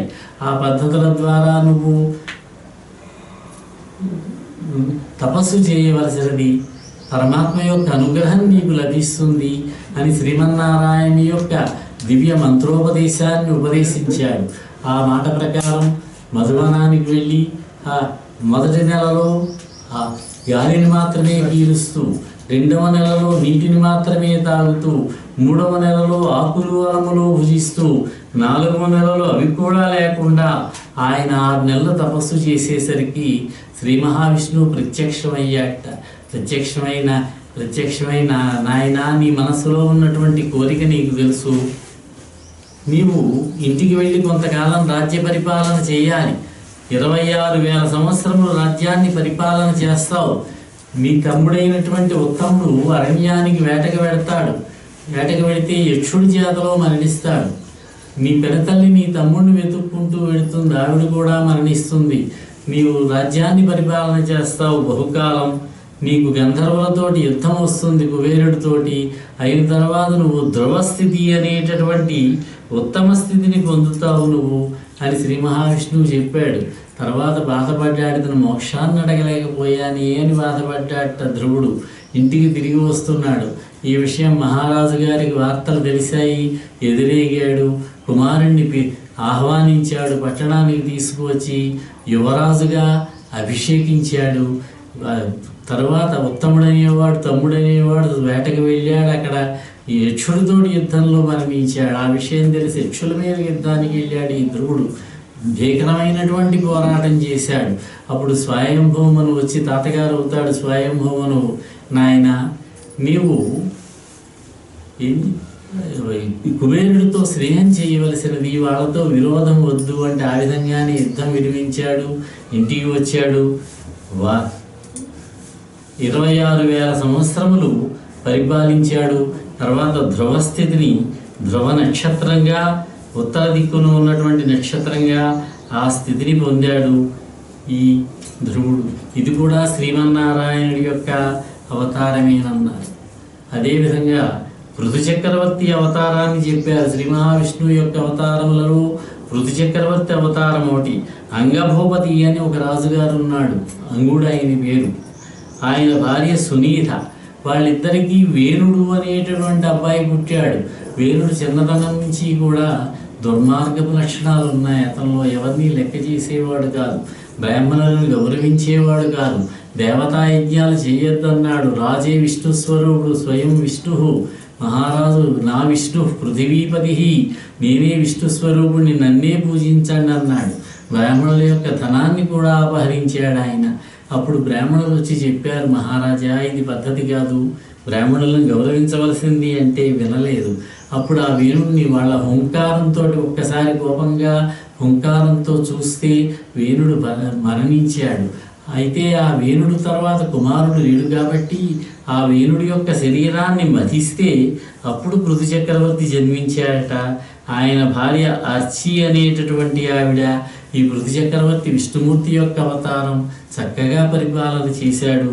పంటలు పండడం కోసము భూదేవిని గోరూపిణిగా చేసి ఓషధులను పిండాడు. మనువే గోవత్సంగా మనువుని ఆవుదూడగా చేశాడు. పృథువు యొక్క చేయినే పాత్రగా ఉపయోగించాడు. పృథువే పాలన సేవించాడు. ఈ విధంగా వర్షాలు కురిపించాడు. 100 అశ్వమేధయాగాలు చేశాడట. 100వ యజ్ఞం చేస్తూ ఉంటే అతని యొక్క యజ్ఞాశ్వం అపహరించబడిందట. తర్వాత నారాయణుడు ప్రసన్నుడయ్యాడు, పృథువును అనుగ్రహించాడు. పృథు చక్రవర్తి వద్దకు సనత్కుమారుడు వచ్చి ఉత్తమ జ్ఞానాన్ని బోధించాడు ఆయనకి. ఇది పృథు చక్రవర్తి యొక్క వృత్తాంతం అన్నారు. తర్వాత ప్రియవ్రతుడి యొక్క వృత్తాంతం చెప్పారు. స్వయంభూమనుకి 2 కుమారులు అనుకున్నాం. అందులో పెద్ద కొడుకు ప్రియవ్రతుడు, రెండవ కొడుకు ఉత్తానపాదుడు. ఈ ప్రియవ్రతుడు కూడా పరాక్రమవంతుడైనటువంటి రాజుగానే పరిపాలన చేశాడు. అతని యొక్క భార్య బర్హిష్మతి అనేటటువంటి ఆవిడ. ఈ ప్రియవ్రతుడు ఎంత పరాక్రమవంతుడు, ఎంత తేజస్శాలి అంటే, తేజస్సు గలవాడు అంటే, మేరు పర్వతానికి అవతల వైపున సూర్యుడు ప్రకాశిస్తూ ఉంటే యువతల వైపున చీకటిగా ఉన్నదట. ఇక్కడ వెలుగునివ్వడం కోసమని చెప్పి ఈయన రథం వేసుకుని ఆ రథంలో బయలుదేరి తిరుగుతూ ఉంటే బ్రహ్మదేవుడు వచ్చి చెప్పాట, నాయనా 2 సూర్యులు ఉండడానికి వీల్లేదు, నువ్వు వెనక్కి వెళ్ళని చెప్పాట. ఈయన అలా తిరిగినప్పుడు ఆ రథచక్రముల యొక్క గాడుల వల్ల 7 సముద్రాలు ఏర్పడ్డాయి. 7 గాడులు ఏర్పడి సముద్రాలు ఏర్పడ్డాయి. ఆ సముద్రాలకి మధ్యలో భూమి దీవులుగా ఏర్పడింది. 7 ద్వీపములు ఏర్పడ్డాయి. ఈ పృథు చక్రవర్తి యొక్క కుమారుడు అగ్నిధ్రుడు జంబూ ద్వీపానికి రాజయ్యాడు ఆయన. ఆ అగ్నీధ్రుడి యొక్క కుమారుడే నాభి. ఆ నాభి యొక్క కుమారుడు భరతుడు. ఈ భరతుడు వృత్తాంతం కూడా మనకి ఈ భాగవతంలో ఉంది. మన భారతదేశానికి భరతుడు అనేటటువంటి రాజు వల్ల భారతదేశము అనేటటువంటి పేరు వచ్చిందని మనకి తెలుసు. మనకి 3-4 భరతులు కనిపిస్తారు. శ్రీరాముడి యొక్క తమ్ముడు ఒక భరతుడు, శకుంతల యొక్క కుమారుడు ఉన్నాడు, ఆయన ఒక భరతుడు, దుష్యంతుని యొక్క కుమారుడు. ఇక 3వ వాడు ఈ ప్రియవ్రతుడి యొక్క వంశానికి చెందినటువంటి భరతుడు. ఈయన్నే జడభరతుడు అంటారు. ఈయన వల్లనే భారతదేశానికి ఆ పేరు వచ్చిందన్నారు. భారతదేశానికి భారతదేశం అనే పేరు రావడానికి కారకుడైన వాడు ఈ జడభరతుడు. ఈ జడభరతుడు కూడా ఈయనకి 100 మంది కుమారులు. చక్కగా రాజ్యాన్ని పరిపాలన చేశాడు, బహుకాలం పరిపాలన చేశాడు. పెద్దవాడైన తర్వాత అందులో పెద్దవాడు సుమతి అనేటటువంటి వాడు. ఆ సుమతికి రాజ్యాన్ని ఇచ్చాడు. గండకీ నదీ తీరానికి వెళ్ళాడు. అక్కడ ఒక పర్ణశాల నిర్మించుకున్నాడు. తపస్సు చేసుకుంటూ ఉన్నాడు. అనుష్ఠానం ఆశ్రమాన్ని కట్టుకున్నాడు. ఉదయాన్నే లేవడం, గండకీ నదికి వెళ్ళడం, స్నానం చేయడం, స్నానం చేసిన తర్వాత వచ్చి మళ్ళీ ధ్యానంలో కూర్చోవడం, ఇది ఆయన యొక్క దినచర్య. ఇలా ఉండగా ఒక రోజున గండకీ నదికి వెళ్ళి స్నానం చేస్తూ ఉంటే ఒక చిత్రం జరిగింది. అదే సమయానికి ఒక గర్భిణి, నిండు గర్భిణి అయినటువంటి ఒక లేడీ వచ్చింది మంచినీళ్లు తాగుదామని. అదే సమయంలో ఒక సింహం గట్టిగా గర్జించింది. ఆ గర్జనకి భయపడినటువంటి ఈ లేడీ ఒక్క దూకింది, ఒక రాయి మీద పడింది, మరణించింది. అదే సమయంలో దానికి ప్రసవం జరిగింది. ప్రసవం అయ్యో లేడీ పిల్ల జన్మించింది, ఆ నదిలో పడింది, కొట్టుకుపోతున్నది. చూశాడు ఈ మహారాజు గారు, భరత మహారాజు, భరతుడు ఈయన పేరు. చూసి అయ్యో లేడీ పిల్ల వెళ్ళిపోతున్నది కదా, దానిని రక్షించవలసి ఉన్నది అని చెప్పి జాగ్రత్తగా దాన్ని ఒడ్డుకు తీసుకొచ్చాడు. ఆశ్రమానికి తీసుకెళ్ళాడు, పెంచుకోవడం మొదలెట్టాడు. క్రమంగా దాని మీద అనురాగం కలిగింది ఆయనకి. ఆ లేడి పిల్లతోటిదే లోకంగా గడపసాగాడు. యజ్ఞానికి, తన యొక్క ధ్యానానికి విరామం ప్రకటించాడు. లేడి పిల్లతోటే గడపడం మొదలుపెట్టాడు. ఈయన ధ్యానం చేస్తూ ఉంటే వచ్చి ఒళ్ళో కూర్చునేది. కాసేపు ధ్యానం ఆపుకునేవాడు, దాంతో ఆనందంగా గడుపుతూ ఉండేవాడు. ఈ విధంగా రాను ఆ లేడి పిల్ల మీద మమకారం పెరిగింది ఆయనకి. అటాచ్మెంట్ అంటాం దాన్ని మనం. ఒకసారి ఆ లేడి పిల్ల తప్పిపోయింది, అడవిలోకి వెళ్ళిపోయింది. ఎంత బాధపడ్డాడో, విలవిలలాడిపోయాడు ఆయన. 3 రోజులకు మళ్ళీ తిరిగి వచ్చింది. చాలా సంతోషించాడు. ఈ విధంగా రావడం వల్ల వృద్ధాప్యం వచ్చి మరణించినటువంటి ఆ భరతుడు 2వ జన్మలో లేడీగా పుట్టాడట. అందుచేతనే మరణించేటప్పుడు మనం ఏ భావంతో ఉంటామో అవే లక్షణాలు వస్తాయన్నారు. అందుచేత భగవంతుడిని ధ్యానించుతూ ఉన్నట్లయితే, ఆ ధ్యానం మనకు అలవాటైనట్లయితే, ఆ పరమేశ్వరుణ్ణే స్మరిస్తూ కూడా అంత్యకాలే చ మావేవా స్మరన్ముక్త్వా కళేవరం. అంత్యకాలంలో, మరణ సమయంలో మనం దేని గురించి అయితే ఆలోచిస్తూ ఉంటామో, పరమాత్మనే ధ్యానం చేస్తూ మరణించినట్లయితే పరమాత్మ యొక్క స్థితిని పొందుతామట. ఈయన లేడీని గురించి ఆలోచిస్తూ మరణించాడు, లేడీగా జన్మించాడు. అయితే ఆయనకి పూర్వజన్మ జ్ఞానం ఉన్నది. పూర్వజన్మలో తాను భరతుడునని తెలుసు, తపస్సు చేసుకున్నానని తెలుసు, ఒక లేడీని పెంచుకున్నానని తెలుసు. ఎంతకాలం 50 ఏళ్ళో 60 ఏళ్ళో ఉంటుంది లేడీ యొక్క జన్మ. ఆ జన్మలో మళ్ళీ మరణించాడు. 3వ జన్మలో ఒక బ్రాహ్మణుని యొక్క కుమారుడిగా జన్మించాడు. జడుడిలాగా ఉండేవాడు. ఆ బ్రాహ్మణుడికి 2 భార్యలట. పెద్ద భార్యకి 4 కుమారులు, చిన్న భార్యకి ఈ అబ్బాయి ఒక అమ్మాయి జన్మించారు. జడుడిలాగా ఉండేవాడు. అందుకే ఇన్ని జడభరతుడు అన్నారు. కొంచెం బండగా ఉండేవాడు. తండ్రి ఉపనయనం చేశాడు, గురువు గారి దగ్గర వేదం నేర్పడానికి పెట్టాడు. కానీ ఏ విధమైనటువంటి చదువు రాలేదు ఇతనికి. తండ్రి గమనించాడు, ఇతనికి చదువు అబ్బట్లేదని గ్రహించాడు. కొంతకాలానికి తండ్రి మరణించాడు. అన్నగారులు విపరీతంగా పనులు చెప్పేవారు. ఏ పని చెప్పినా కాదనకుండా చేసేవాడు ఈ జడభరతుడు. కొంచెం బండగా ఉండేవాడేమో, మొద్దు పనులు కూడా చెప్పేవాళ్ళు. అవన్నీ కూడా చేస్తూ ఉండేవాడు. నిన్నటి భోజనం పెట్టినా, రుచి లేనటువంటి భోజనం పెట్టినా కూడా ఏమీ మాట్లాడకుండా తినేవాట. ఏమీ అనేవాడు కాదు. సంతతము కూడా ధ్యానంలో కూర్చునేవాడు ఈ జడభరతుడు. వాళ్ళకి పొలం ఉంటే ఆ పొలం దగ్గర కాపలా కూడా పెట్టారట. ఆ పొలం దగ్గర కాపలా కూర్చుని కాపలా కాస్తూ ఉండేవాడు, తనలో తాను ధ్యానంలో ఉండేవాడు. ఇంతలో ఆ పక్క దేశానికి చెందినటువంటి ఒక కింద జాతి ఆటవిక జాతి రాజుగారికి సంతానం లేకపోతే వాళ్ళు వాళ్ళ ఆరాధ్య దైవమైనటువంటి గ్రామదేవతకు బలి ఇవ్వడం కోసమని ఒక బ్రాహ్మణ అబ్బాయిని తీసుకుపెడుతూ ఉన్నారు. ఎక్కడో ఒక చోట అయితే ఆ అబ్బాయి తప్పించుకుని వెళ్ళిపోతే ఏం చేయాలో తెలియక భటులకి ఈ పొలం దగ్గర కాపలా కూర్చొని ఉన్నటువంటి భరతుడిని తీసుకుపోయారు. తీసుకుపోతే అతన్ని అలంకరించారు, గన్నేరు దండలు మెడలో వేశారు, తలంటారు, కొత్త బట్టలు కట్టారు. బలి ఇవ్వడానికి కాళికాదేవి దగ్గరికి తీసుకువెడితే ఆ దేవే భయపడిందట. ఒక్కసారి ఉగ్రరూపం ధరించి ఆ ఆటవిక రాజుని, అతని సైన్యాన్ని, మొత్తం అందరినీ కూడా ఆవిడ వధించేసిందట. మళ్ళీ వచ్చాడు, పొలం దగ్గర కూర్చున్నాడు. ఇంతలో ఈ విధంగా జరుగుతూ ఉండగా ఒక రోజున రఘుగణుడు అని ఒక రాజుగారు, రఘుగణ మహారాజు గారు, ఆయన కపిల మహర్షి దగ్గరికి వెళ్ళి ఆత్మజ్ఞానాన్ని పొందాలని చెప్పి బయలుదేరి వస్తూ ఉన్నాడు. సింధు దేశపు రాజు ఆయన తత్వవేత్తే. కపిల మహర్షి దగ్గరికి వెళదామని వస్తూ ఉంటే పల్లకీలో వస్తూ ఉన్నాడు. బోయిలు పల్లకీని మోస్తున్నారు. అక్కడక్కడ ఆపుకుంటారు. పల్లకీని చెట్టు కింద ఆగి కొద్దిసేపు విశ్రాంతి తీసుకుంటారు. అలా ఆగినప్పుడు దగ్గరలో ఈ కుర్రాడు కనిపించాడు. భరతుడు, నాయనా ఇల్లారా, ఈ పల్లకీ మొయ్యి అన్నారు వాళ్ళు. ఏమీ మాట్లాడలేదు. ఆయన అలా మోస్తూనే ఉన్నాడు. కానీ అలవాటు లేనటువంటి కార్యక్రమమేమో ఒకసారి ఎత్తుపల్లాలు వచ్చేటప్పటికి నడక మారింది. రాజుగారికి కోపం వచ్చి, ఏమయ్యా, ఇప్పటిదాకా మీరు పల్లకి బాగానే మోసారు, ఇప్పుడేమిటి ఇలా ఉంది, నాకు ఒళ్ళంతా నిప్పులు పుడుతున్నాయని కోపంగా అన్నాడట. మహారాజా, మా తప్పేమీ లేదండి, మేము బాగానే మోస్తున్నాం, ముందు మోస్తున్నటువంటి ఈ అబ్బాయే సరిగ్గా మోయట్లేదన్నారు ఆ భటులు, పల్లకీని మోసేవాళ్ళు. ఎవరయ్యా నువ్వు అన్నాడు. వెంటనే ఇద్దరు వేదాంతం మొదలుపెట్టారు. నేనెవరిని, నువ్వెవరివి, నువ్వెందుకు ఈ పనికి నియోగించావు, నీకు నాకు సంబంధం ఏమిటి అంటూ వేదాంతంలోకి వెళితే ఇతడు సామాన్యుడు కాదు, మహనీయుడు అని చెప్పి గ్రహించిన వాడై రఘుగణుడు ఆ పల్లకి నాపు చేసి అక్కడే కూర్చుని, కపిలుడి దగ్గరికి వెళ్లకుండా అక్కడే కూర్చుని ఈ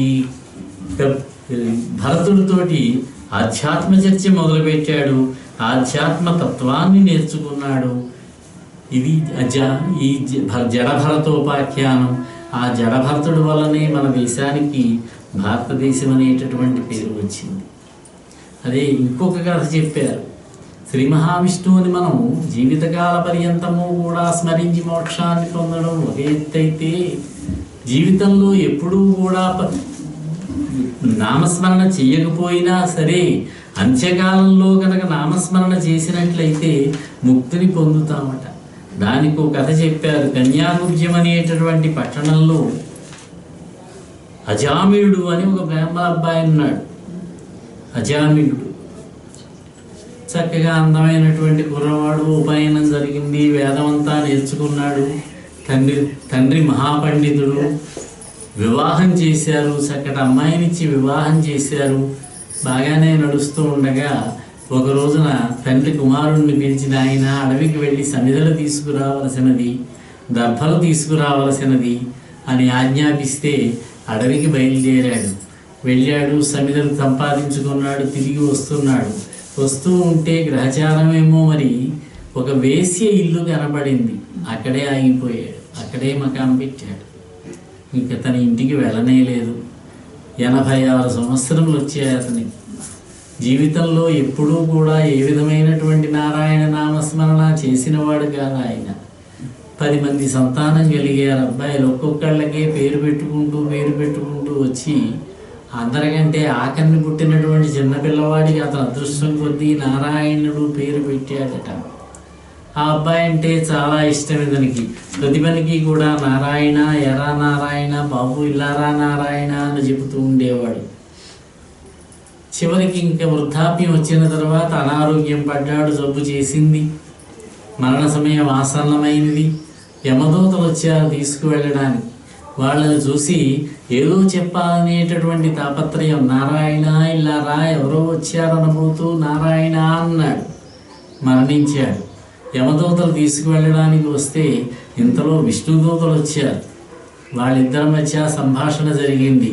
ఏమండి, ఇతను చెయ్యనటువంటి పాపం అంటూ లేదు, రకరకాల తప్పులు చేశాడు, అనేక దోషములు ఉన్నాయి, ఇతన్ని యమలోకానికి తీసుకెళ్ళాలంటారు వాళ్ళు. లేదు, ఇతడు నారాయణ నామస్మరణ చేశాడు, మరణ సమయంలో నారాయణని స్మరించాడు ఇతను, కాబట్టి ఇతన్ని విష్ణులోకానికి తీసుకెళ్తామంటారు వాళ్ళు. అతన్ని దివ్య విమానం ఎక్కించి వైకుంఠానికి తీసుకువెళ్ళారట. చూసారా, మరణ సమయంలో భగవంతుణ్ణి స్మరించాలని కాకపోయినా తన కుమారుడి పేరే పిలిచినా నారాయణుడి పేరు స్మరించాడు కాబట్టి ఇతనికి వైకుంఠవాసం దక్కింది. వీళ్ళు యమదూతలు వెళ్ళి యముడితో చెప్పారట జరిగిన సన్నివేశం అంతా. ఆయన చెప్పాడు, నాయన మీరెప్పుడూ కూడా పొరపాటును కూడా శ్రీ మహావిష్ణువు భక్తులతోటి గొడవ మాత్రం పడకండి అని చెప్పాట యముడు తన కింకర్లతో. ఇది ఈ ఉన్నటువంటి అజామిడోపాఖ్యానం అన్నారు.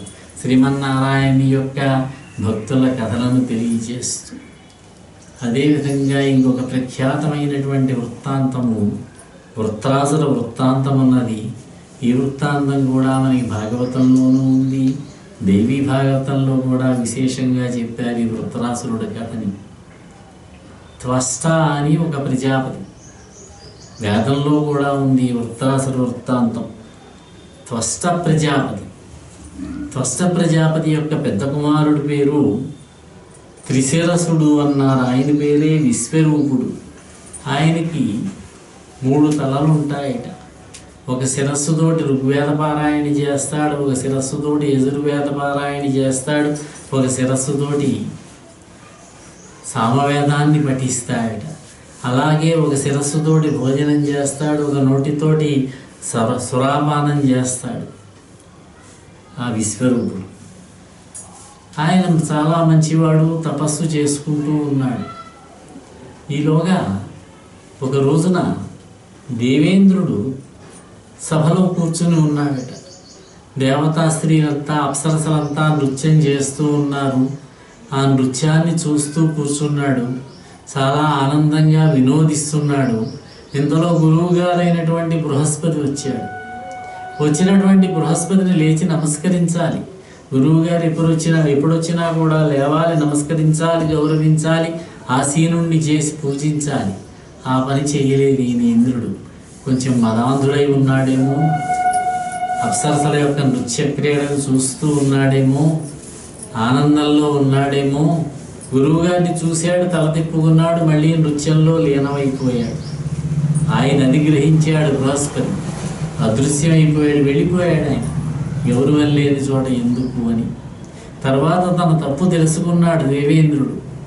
తెలుసుకుని బృహస్పతి దగ్గరికి ఇంటికి వెళ్ళాడు. బృహస్పతి కనిపించలేదు, అదృశ్యమై రూపంలో ఉండి ఇంద్రుడికి కనిపించలేదు. ఈ విషయం రాక్షసులకు తెలిసింది.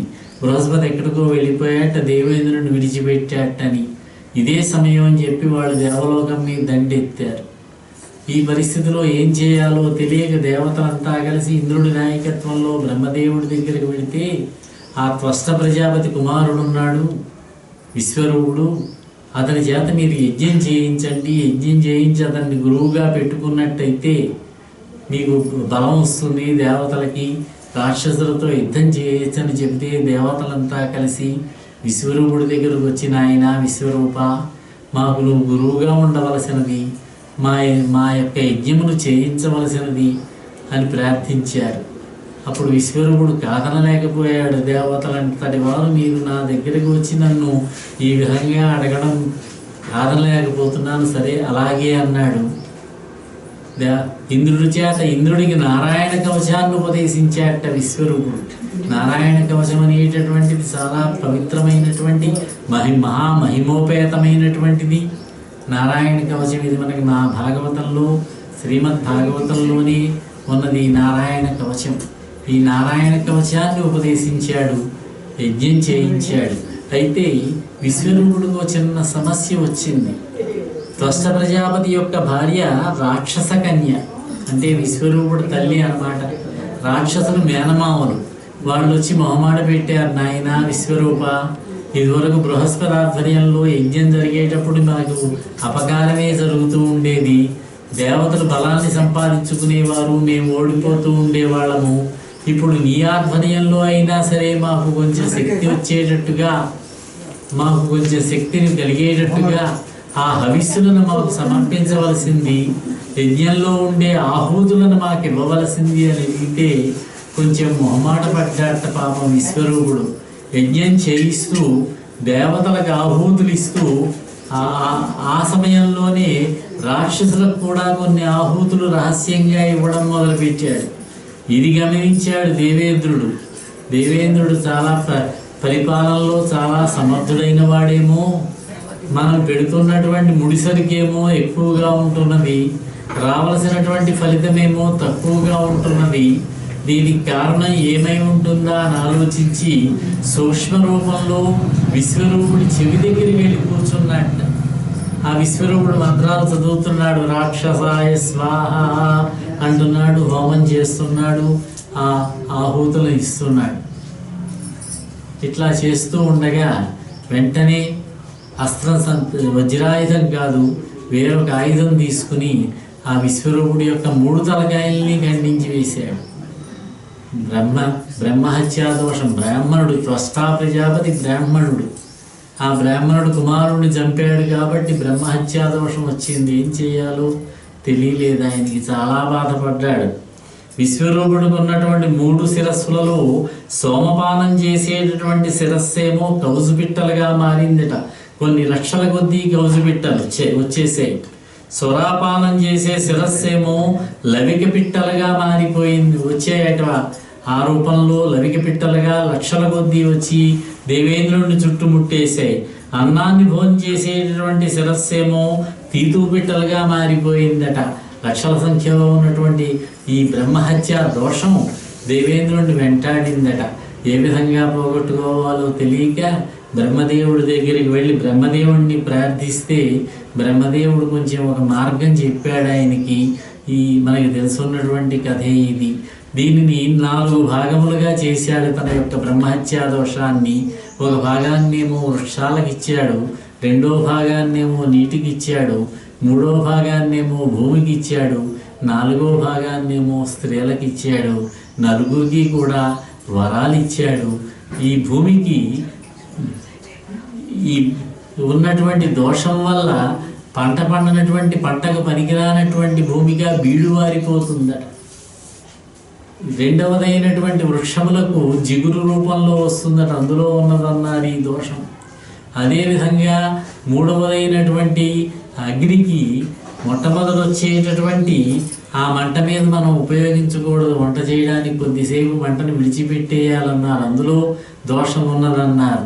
అలాగే నీటికి నురుగు రూపంలో దోషం ఉన్నదన్నారు. ఈ విధంగా బ్రహ్మహత్యా దోషాన్ని పోగొట్టుకున్నాడు, నెమ్మదిగా బయటపడ్డాడు ఈ దేవేంద్రుడు. అయితే ఇక్కడతో సమస్య తీరలేదు. తన కుమారుడైనటువంటి విశ్వరూపుణ్ణి దేవేంద్రుడు వధించాడని చాలా కోపం వచ్చింది, చాలా దుఃఖపడ్డాడు త్వష్టా ప్రజాపతి. వెంటనే తన యొక్క ఒక జడను తీసి అగ్నిలో వేసి హోమం చేసి ఇంద్రుణ్ణి వధించేటటువంటి కుమారుడు కావాలని చెప్పి హోమం చేశాడట. ఇంద్రో వృత్రమహం ఇంద్రశత్రో వివర్ధస్వ అని చెప్పి హోమం చేస్తూ ఉంటే సరస్వతీదేవి ఆ అపశబ్దం ఒకటి పడిందట. పాపం మంత్రాలు చదువుతూ ఉంటే ఒక స్వరం తప్పుగా పడిందట. ఏ ఉద్దేశ్యంతో అయితే ఇంద్రుణ్ణి వధించేటటువంటి కుమారుడు కావాలని యజ్ఞం చేశాడో హోమం చేశాడో ఆ మంత్రంలో ఉండేటటువంటి దోషం వల్ల ఇంద్రుడి చేతిలో మరణించేటటువంటి కుమారుడు పుట్టాడట. అయితే రాక్షసుడు పుట్టాడు, అతనే వృత్రాసురుడు అన్నారు. దుష్ట శబ్ద స్వరతో వర్ణతో వా మిథ్యా ప్రయుక్తో నతతర్థబాహ యథా ఇంద్రశత్రు స్వరతో పరాధాత్ అని దుష్ట శబ్దం ఎప్పుడైతే నోటి వెంట వచ్చిందో ఒక రాక్షసుడు పుట్టాడు, భయంకరుడైనటువంటి భీకరాకారుడైనటువంటి వాడు. నాయనా వృత్రా అన్నాడు, కుమారా వృత్రా అని పిలిచాడట కుమారుణ్ణి. అతడే వృత్రాసురుడిగా పేరు పొందాడు. ఆ వృత్రాసురుడు పుట్టాడు. ఇంద్రుడితోటి యుద్ధం చెయ్యాలి. నాయనా కుమారా, ఇంద్రుడు చాలా దుర్మార్గుడు, పరమ దుర్మార్గుడు. నీ అన్నయ్య అయినటువంటి విశ్వరూపుణ్ణి ఏ కారణము లేకుండానే వధించాడు. కాబట్టి నువ్వు ఇంద్రుణ్ణి ఓడించాలి, ఇంద్రుణ్ణి వధించాలి నువ్వు, అప్పుడే నా మనస్సు సంతోషిస్తుంది అన్నాడట. అలాగే తండ్రి, అలాగే చేస్తానన్నాడు. ముందు బ్రహ్మదేవుడి కోసం తపస్సు చేయమన్నాడు. తపస్సు చేసి వరాలు సంపాదించు, వరబలం ఉంటేనే ఇంద్రుణ్ణి ఓడించగలుగుతావు నువ్వు అన్నాడు. అప్పుడు బ్రహ్మదేవుడి కోసం తపస్సు చేసి బ్రహ్మ ప్రత్యక్షమై ఏ వరం కావాలంటే, నాకు సాధారణముగా ఆయుధములు 3 పదార్థములతో చేయబడతాయి. 1 లోహముతోటి, 2 కర్రతోటి, 3 రాతితోటి.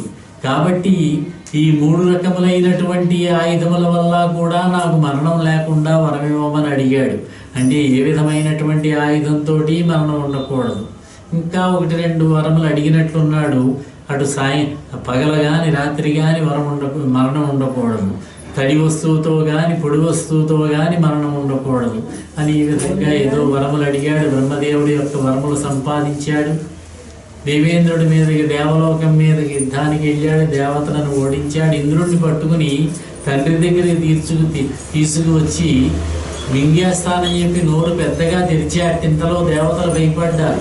ఇంద్రుడిని పట్టేసుకుంటే ఏమవుతుంది, ఇంద్రుడిని మింగితే కష్టం అని చెప్పి ఇంద్రుడు ఉండాలని చెప్పి దేవతలంతా కలిసి ఒక జృంభికని సృష్టించారట. జృంభిక అంటే ఆవులింత అప్పుడే పుట్టిందట. అలా నోరు తెరిచి కొద్దిసేపు ఉండిపోయాడు. నోరు ముయ్యలేదు ఆయన ఆవలింత రావడం వల్ల. దాంతో ఇంద్రుడు తప్పించుకుని పారిపోయాడు, బయటపడ్డాడు ఇంద్రుడు. వృత్రాసురుడు పరిపాలన చేస్తున్నాడు స్వర్గలోక సింహాసనాన్ని ఆక్రమించుకొని.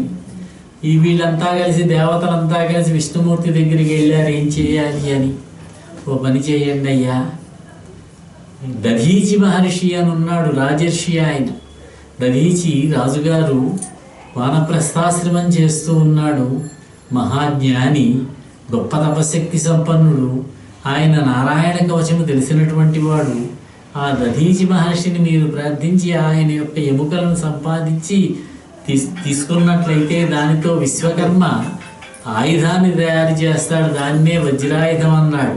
ఎముకలతోటి వెన్నెముకతోటి చేసిన ఆయుధం కాబట్టి అది వృత్రాసురుడు కోరినటువంటి వరముల్లోకి రాలేదు. వృత్రుడైన అడిగినటువంటిది బ్రహ్మదేవుణ్ణి చెక్క వల్ల కానీ, రాయి వల్ల కానీ, లోహం వల్ల కానీ. ఇది 4వ రకం, ఇది ఎముకలు. ఆ పై 3 రాజు కనుక దానితో మొదట వధించబడతాడు అన్నాడు. అలాగే దేవతలంతా కలిసి దధీచి మహర్షి దగ్గరికి వెళ్ళారు. మేము దేవతలమై ఉండి కూడా నిన్ను ఒక కోరికతో వచ్చాము, మా కోరిక తీర్చవలసింది. మీ కోరిక అడగడానికి మేము సిగ్గుపడుతూ ఉన్నాము, కానీ తప్పనిసరి పరిస్థితిలో యాచించడానికి వచ్చాము అంటే ఏం కావాలయ్యా అన్నట్ట. నీ ఎముకలు కావాలి, నీ ప్రాణాలు కావాలన్నట్టు వాళ్ళు. ఏమయ్యా, మీరు దేవతలు కనుక మీకు మరణం ఉండదు కాబట్టి మీరు నా ప్రాణాలు అడుగుతున్నారు, కానీ మానవులకు ప్రాణాలకు మించినటువంటి తీపైనటువంటి వస్తువు ఇంకేముంటుందయ్యా, ప్రాణములే చాలా ఇష్టమైనటువంటివి మానవులకి అని సరదాగా మాట్లాడి సరే తీసుకోండి అన్నాడు. యోగ మార్గంలో శరీరాన్ని విడిచిపెట్టాడు ఆయన. ఆయన యొక్క ఎముకలను విశ్వకర్మ వజ్రాయుధం కింద తయారు చేశాడు. విష్ణుమూర్తి ఇంకో సలహా కూడా చెప్పాడు. ముందు వృత్రాసురుడితోటి స్నేహం చెయ్యాలి. స్నేహం చేసి మిత్రత్వంతో ఉండి మిత్రుడుగా ప్రవర్తిస్తూ ఇంద్రుడు వంచనతో వధించాలని చెప్పాడు. అప్పుడు మునీశ్వరులను ముందు పెట్టుకున్నారు. సప్తర్షులని పిలిచి, మునీశ్వరులను పిలిచి సప్తర్షులను పంపించారు. వాళ్ళు కూడా దేవతలంతా వెళ్ళారు. ఋషులు పోనీలే మంచిదే, ఇది ఇంద్రుడికి వృత్రుడికి స్నేహం కుదిరినట్లయితే మనకి కూడా ప్రశాంత వాతావరణం ఏర్పడుతుంది, తపస్సు బాగా చేసుకోగలుగుతామని చెప్పి వారంతా కూడా అంగీకరించారు, వెళ్ళారు. వృత్రాసురుడి దగ్గరికి వెళితే అతడు బ్రాహ్మణ భక్తుడు కాబట్టి, బ్రాహ్మణుడు కుమారుడు కాబట్టి, బ్రాహ్మణుడే కాబట్టి, త్వష్ట ప్రజాపతి కూడా బ్రాహ్మణుడే కాబట్టి వచ్చిన ఋషీశ్వరులను ఆహ్వానించాడు, గౌరవించాడు, కూర్చోబెట్టాడు. ఏమిటి వచ్చిన పని అని అడిగాడు. అప్పుడు వాళ్ళు చెప్పారు, ఇంద్రుడు నీతో స్నేహం చేస్తాడయ్యా, నీతో స్నేహం చేయాలనుకుంటున్నాడు, నీవు ఏ ప్రతిజ్ఞలు చేయమంటే ఆ ప్రతిజ్ఞలు చేస్తాడు, నీతో స్నేహభావంతో ఉంటాడన్నాడు. త్వష్ట ప్రజాపతి చెప్పాడు కుమారుడికి, ఇంద్రుడు మోసగాడు, జాగ్రత్తగా ఉండమని. నాన్నగారు నా జాగ్రత్తలో నేను ఉంటానన్నాడు. ఋషీశ్వరులతో అన్నాడు, నాకున్నటువంటి వరములు తెలుసు కదా, ఇంద్రుడు కనుక నాతో జాగ్రత్తగా స్నేహంగా ఉంటే నాకు ఏమీ అభ్యంతరం లేదన్నాడు. ఇంద్రుడిని పిలిచారు. ఇంద్రుడు ఏ ప్రతిజ్ఞ చేయమంటే ఆ ప్రతిజ్ఞ చేశాడు. వృత్రుడితో స్నేహం చేశాడు. వృత్రుడు ఇంద్రుడు మంచి స్నేహితులయ్యారు. పాపం వృత్రాసురుడు స్వచ్ఛమైనటువంటి స్నేహమే. ఇంద్రుడిదే సమయం కోసం వేచి చూస్తున్నాడు, వృత్రుడిని ఏ విధంగా వధించాలా అని. ఒకరోజు సాయంకాలం అటు సూర్యాస్తమయం కాలేదు, సూర్యుడు పగలు కాదు రాత్రి కానటువంటి సంధ్యా సమయంలో వృత్రాసురుడు సముద్ర తీరంలో విహరిస్తూ ఉంటే నీటి నురుగులో దాచెట్టే పెట్టాట. తడి వస్తువు కాదు, పొడి వస్తువు కాదు, నురుగు. ఆ నురుగులో దాచెట్టే పెట్టాడు వజ్రాయుధాన్ని. ఆ వజ్రాయుధంతో వృత్రాసురుడు యొక్క శిరస్సు ఖండించాడు. అంత పెద్ద శరీరము కలిగిన వృత్రుడు కూడా మరణించాడు. వృత్రాసుర సంహారం జరిగింది. ఇంద్రుడికి మళ్ళీ బ్రహ్మహత్యా దోషం వచ్చింది. ఈసారి బ్రహ్మహత్యా దోషాన్ని ఎలా తప్పించుకోవాలో తెలియక కైలాస పర్వతం మానస సరోవరం దగ్గరలోకి వెళ్ళి అక్కడ ఒక సరస్సు ఉంటే ఆ సరస్సులో ఒక తామరతూడులో కూర్చుని 1000 సంవత్సరాలు లక్ష్మీ ధ్యానం చేశాడట. అమ్మవారిని ధ్యానం చేస్తూ కూర్చున్నాడట. ఇక్కడ ఇంద్రుడి యొక్క సింహాసనం ఖాళీ అయిపోయింది.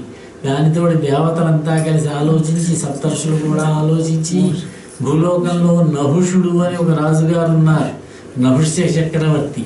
ఆయన్ని తీసుకొచ్చి, ఆయన 100 అశ్వమేధయాగాలు చేసి ఉన్నట్టు అప్పటికే. దానితో ఆయన్ని తీసుకువచ్చారు. అతన్ని ఇంద్రుడిగా చేశారు, పదవిలో కూర్చోబెట్టారు. ఆయనకి దేవేంద్రుడికి లభించేటటువంటి సమస్త భోగములు లభిస్తున్నాయి, దేవతా అప్సరసలతో సహా. ఒక్క శచీదేవి తప్ప చాలా భోగాలు అనుభవిస్తూ ఉన్నాడు. రాక వచ్చినటువంటి అవకాశమేమో దానితో చాలా ఆనందంగా గర్వాన్ని పొందాడు. గర్వాన్ని పొంది సప్తమహర్షులను పిలిచి, నాకు శచీదేవి నాకు భార్యగా కావాలా, ఆవిడని తీసుకురండి అంటాడు. రాజా, ఇది నీకు తగదని చెప్పినా కూడా వాడు వినలేదు. ఆయన మీరే వెళ్ళి తీసుకురండి అన్నాడు. ఆ విషయం శచీదేవికి చెబితే చాలా బాధపడింది. అప్పుడు ఆవిడ బృహస్పతి దగ్గరికి వెళ్ళి తన బాధ చెప్పుకుంటే ఆయన అన్నాడు, అమ్మా, ఏదో ఒక విధంగా ఈ సమస్య నుంచి నీకు పరిష్కారం చూపిస్తాను, నీకు రక్షణ ఇస్తానని ఆలోచించి ఆవిడ్ని తీసుకుని బృహస్పతి, సప్తర్షులు, శచీదేవి కలిసి వెళ్ళారు నహుషుడి దగ్గరికి. వచ్చిన శచీదేవిని కూడా చూసి సంతోషించి, శచీదా, నా భార్య కావలసినది నువ్వు, నాకు ఆనందాన్ని ఇవ్వవలసినది అన్నాడట. అప్పుడు శచీదేవి అంది, దేవేంద్ర, ఇప్పుడు కొత్త దేవేంద్రుడు కదా ఆయన, నా భర్త మరణించాడో జీవించి ఉన్నాడో తెలియకుండా నేను నీతో పొందుకోరితే ఆయన తిరిగి వచ్చాడంటే చాలా ప్రమాదం. ఎటువంటి స్థితిలో వస్తాడో తెలుసు. తపస్సు చేసి గొప్ప తపశ్శక్తి సంపన్నుడై వచ్చాడంటే నీకు ప్రమాదం. నేను చేసినటువంటి ఈ తప్పు పనికి నన్ను శిక్షిస్తాడు ఆయన. కాబట్టి ముందు నా భర్త ఉన్నాడో లేదో అన్వేషణ చేయించన్నదట.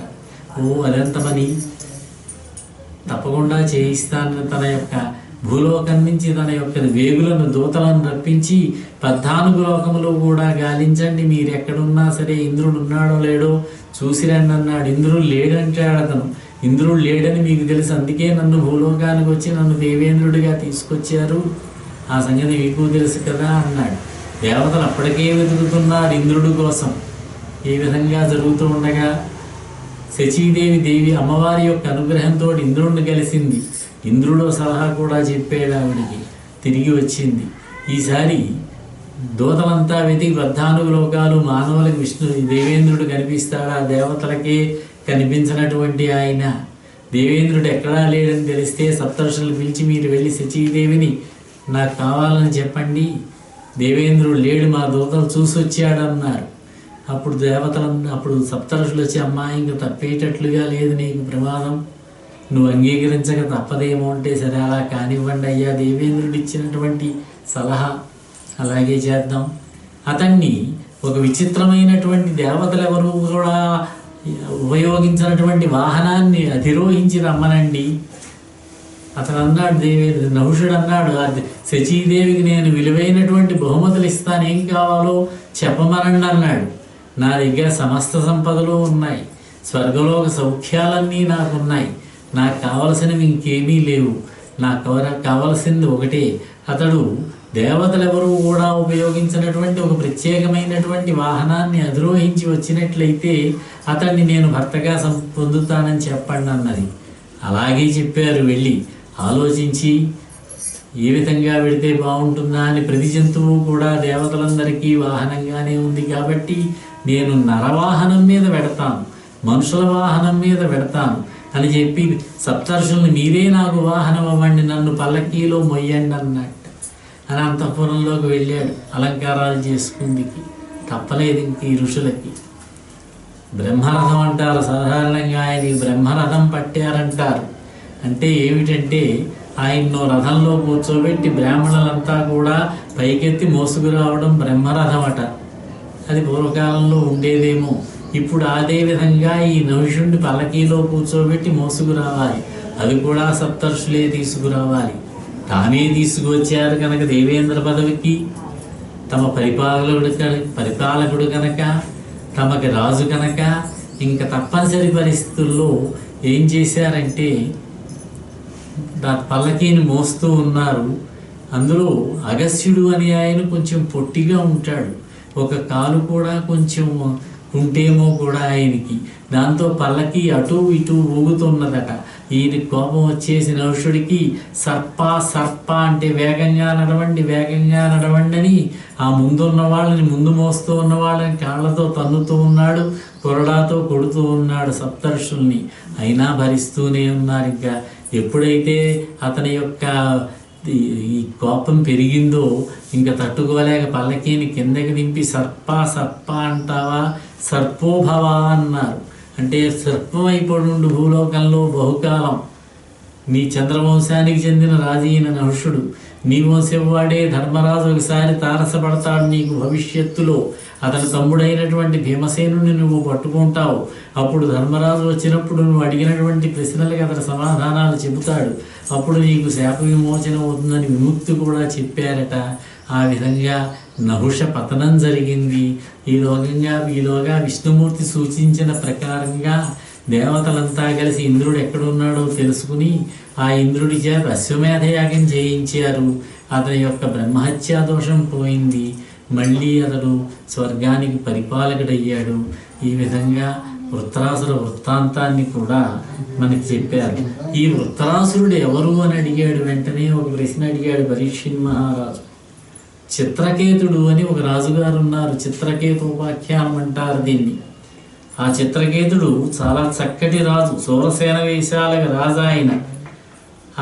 ఆయనకి ఉండడం అయితే 100 మంది భార్యలు ఉన్నారు కానీ సంతానం కలగలేదు. అప్పుడు అంగిరసుడు అనేటటువంటి ఒక ఋషి వచ్చి, అంగిరసుడు అనేటటువంటి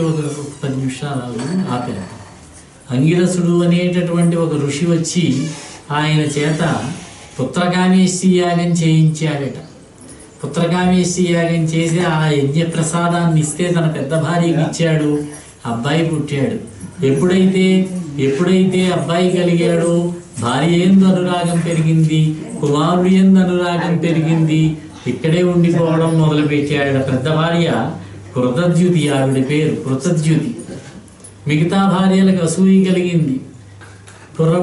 చిన్న కుర్రవాడికి ఏదో విధంగా విషప్రయోగం చేశాడు, మరణించారు పాపం ఆ అబ్బాయి. చాలా దుఃఖపడ్డాడు రాజు. అప్పుడు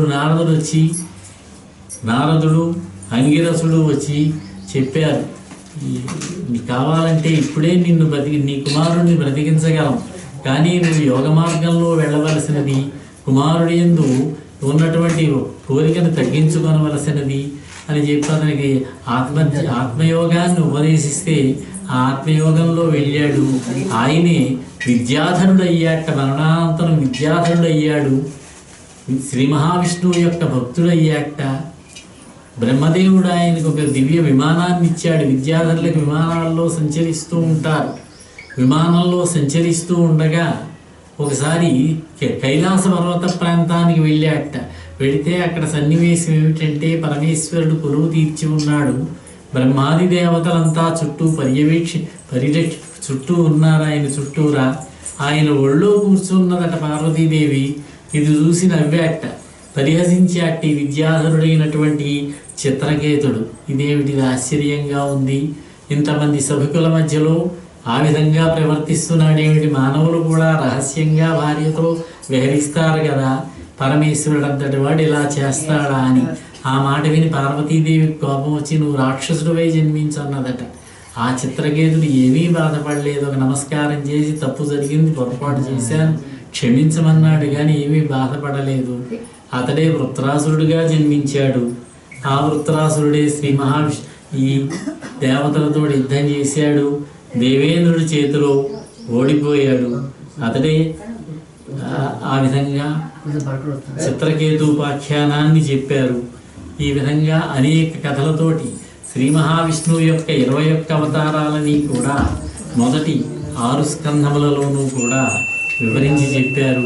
ఈ విధంగా కొన్ని ముఖ్యమైనటువంటి కథలను చూడడం జరిగింది.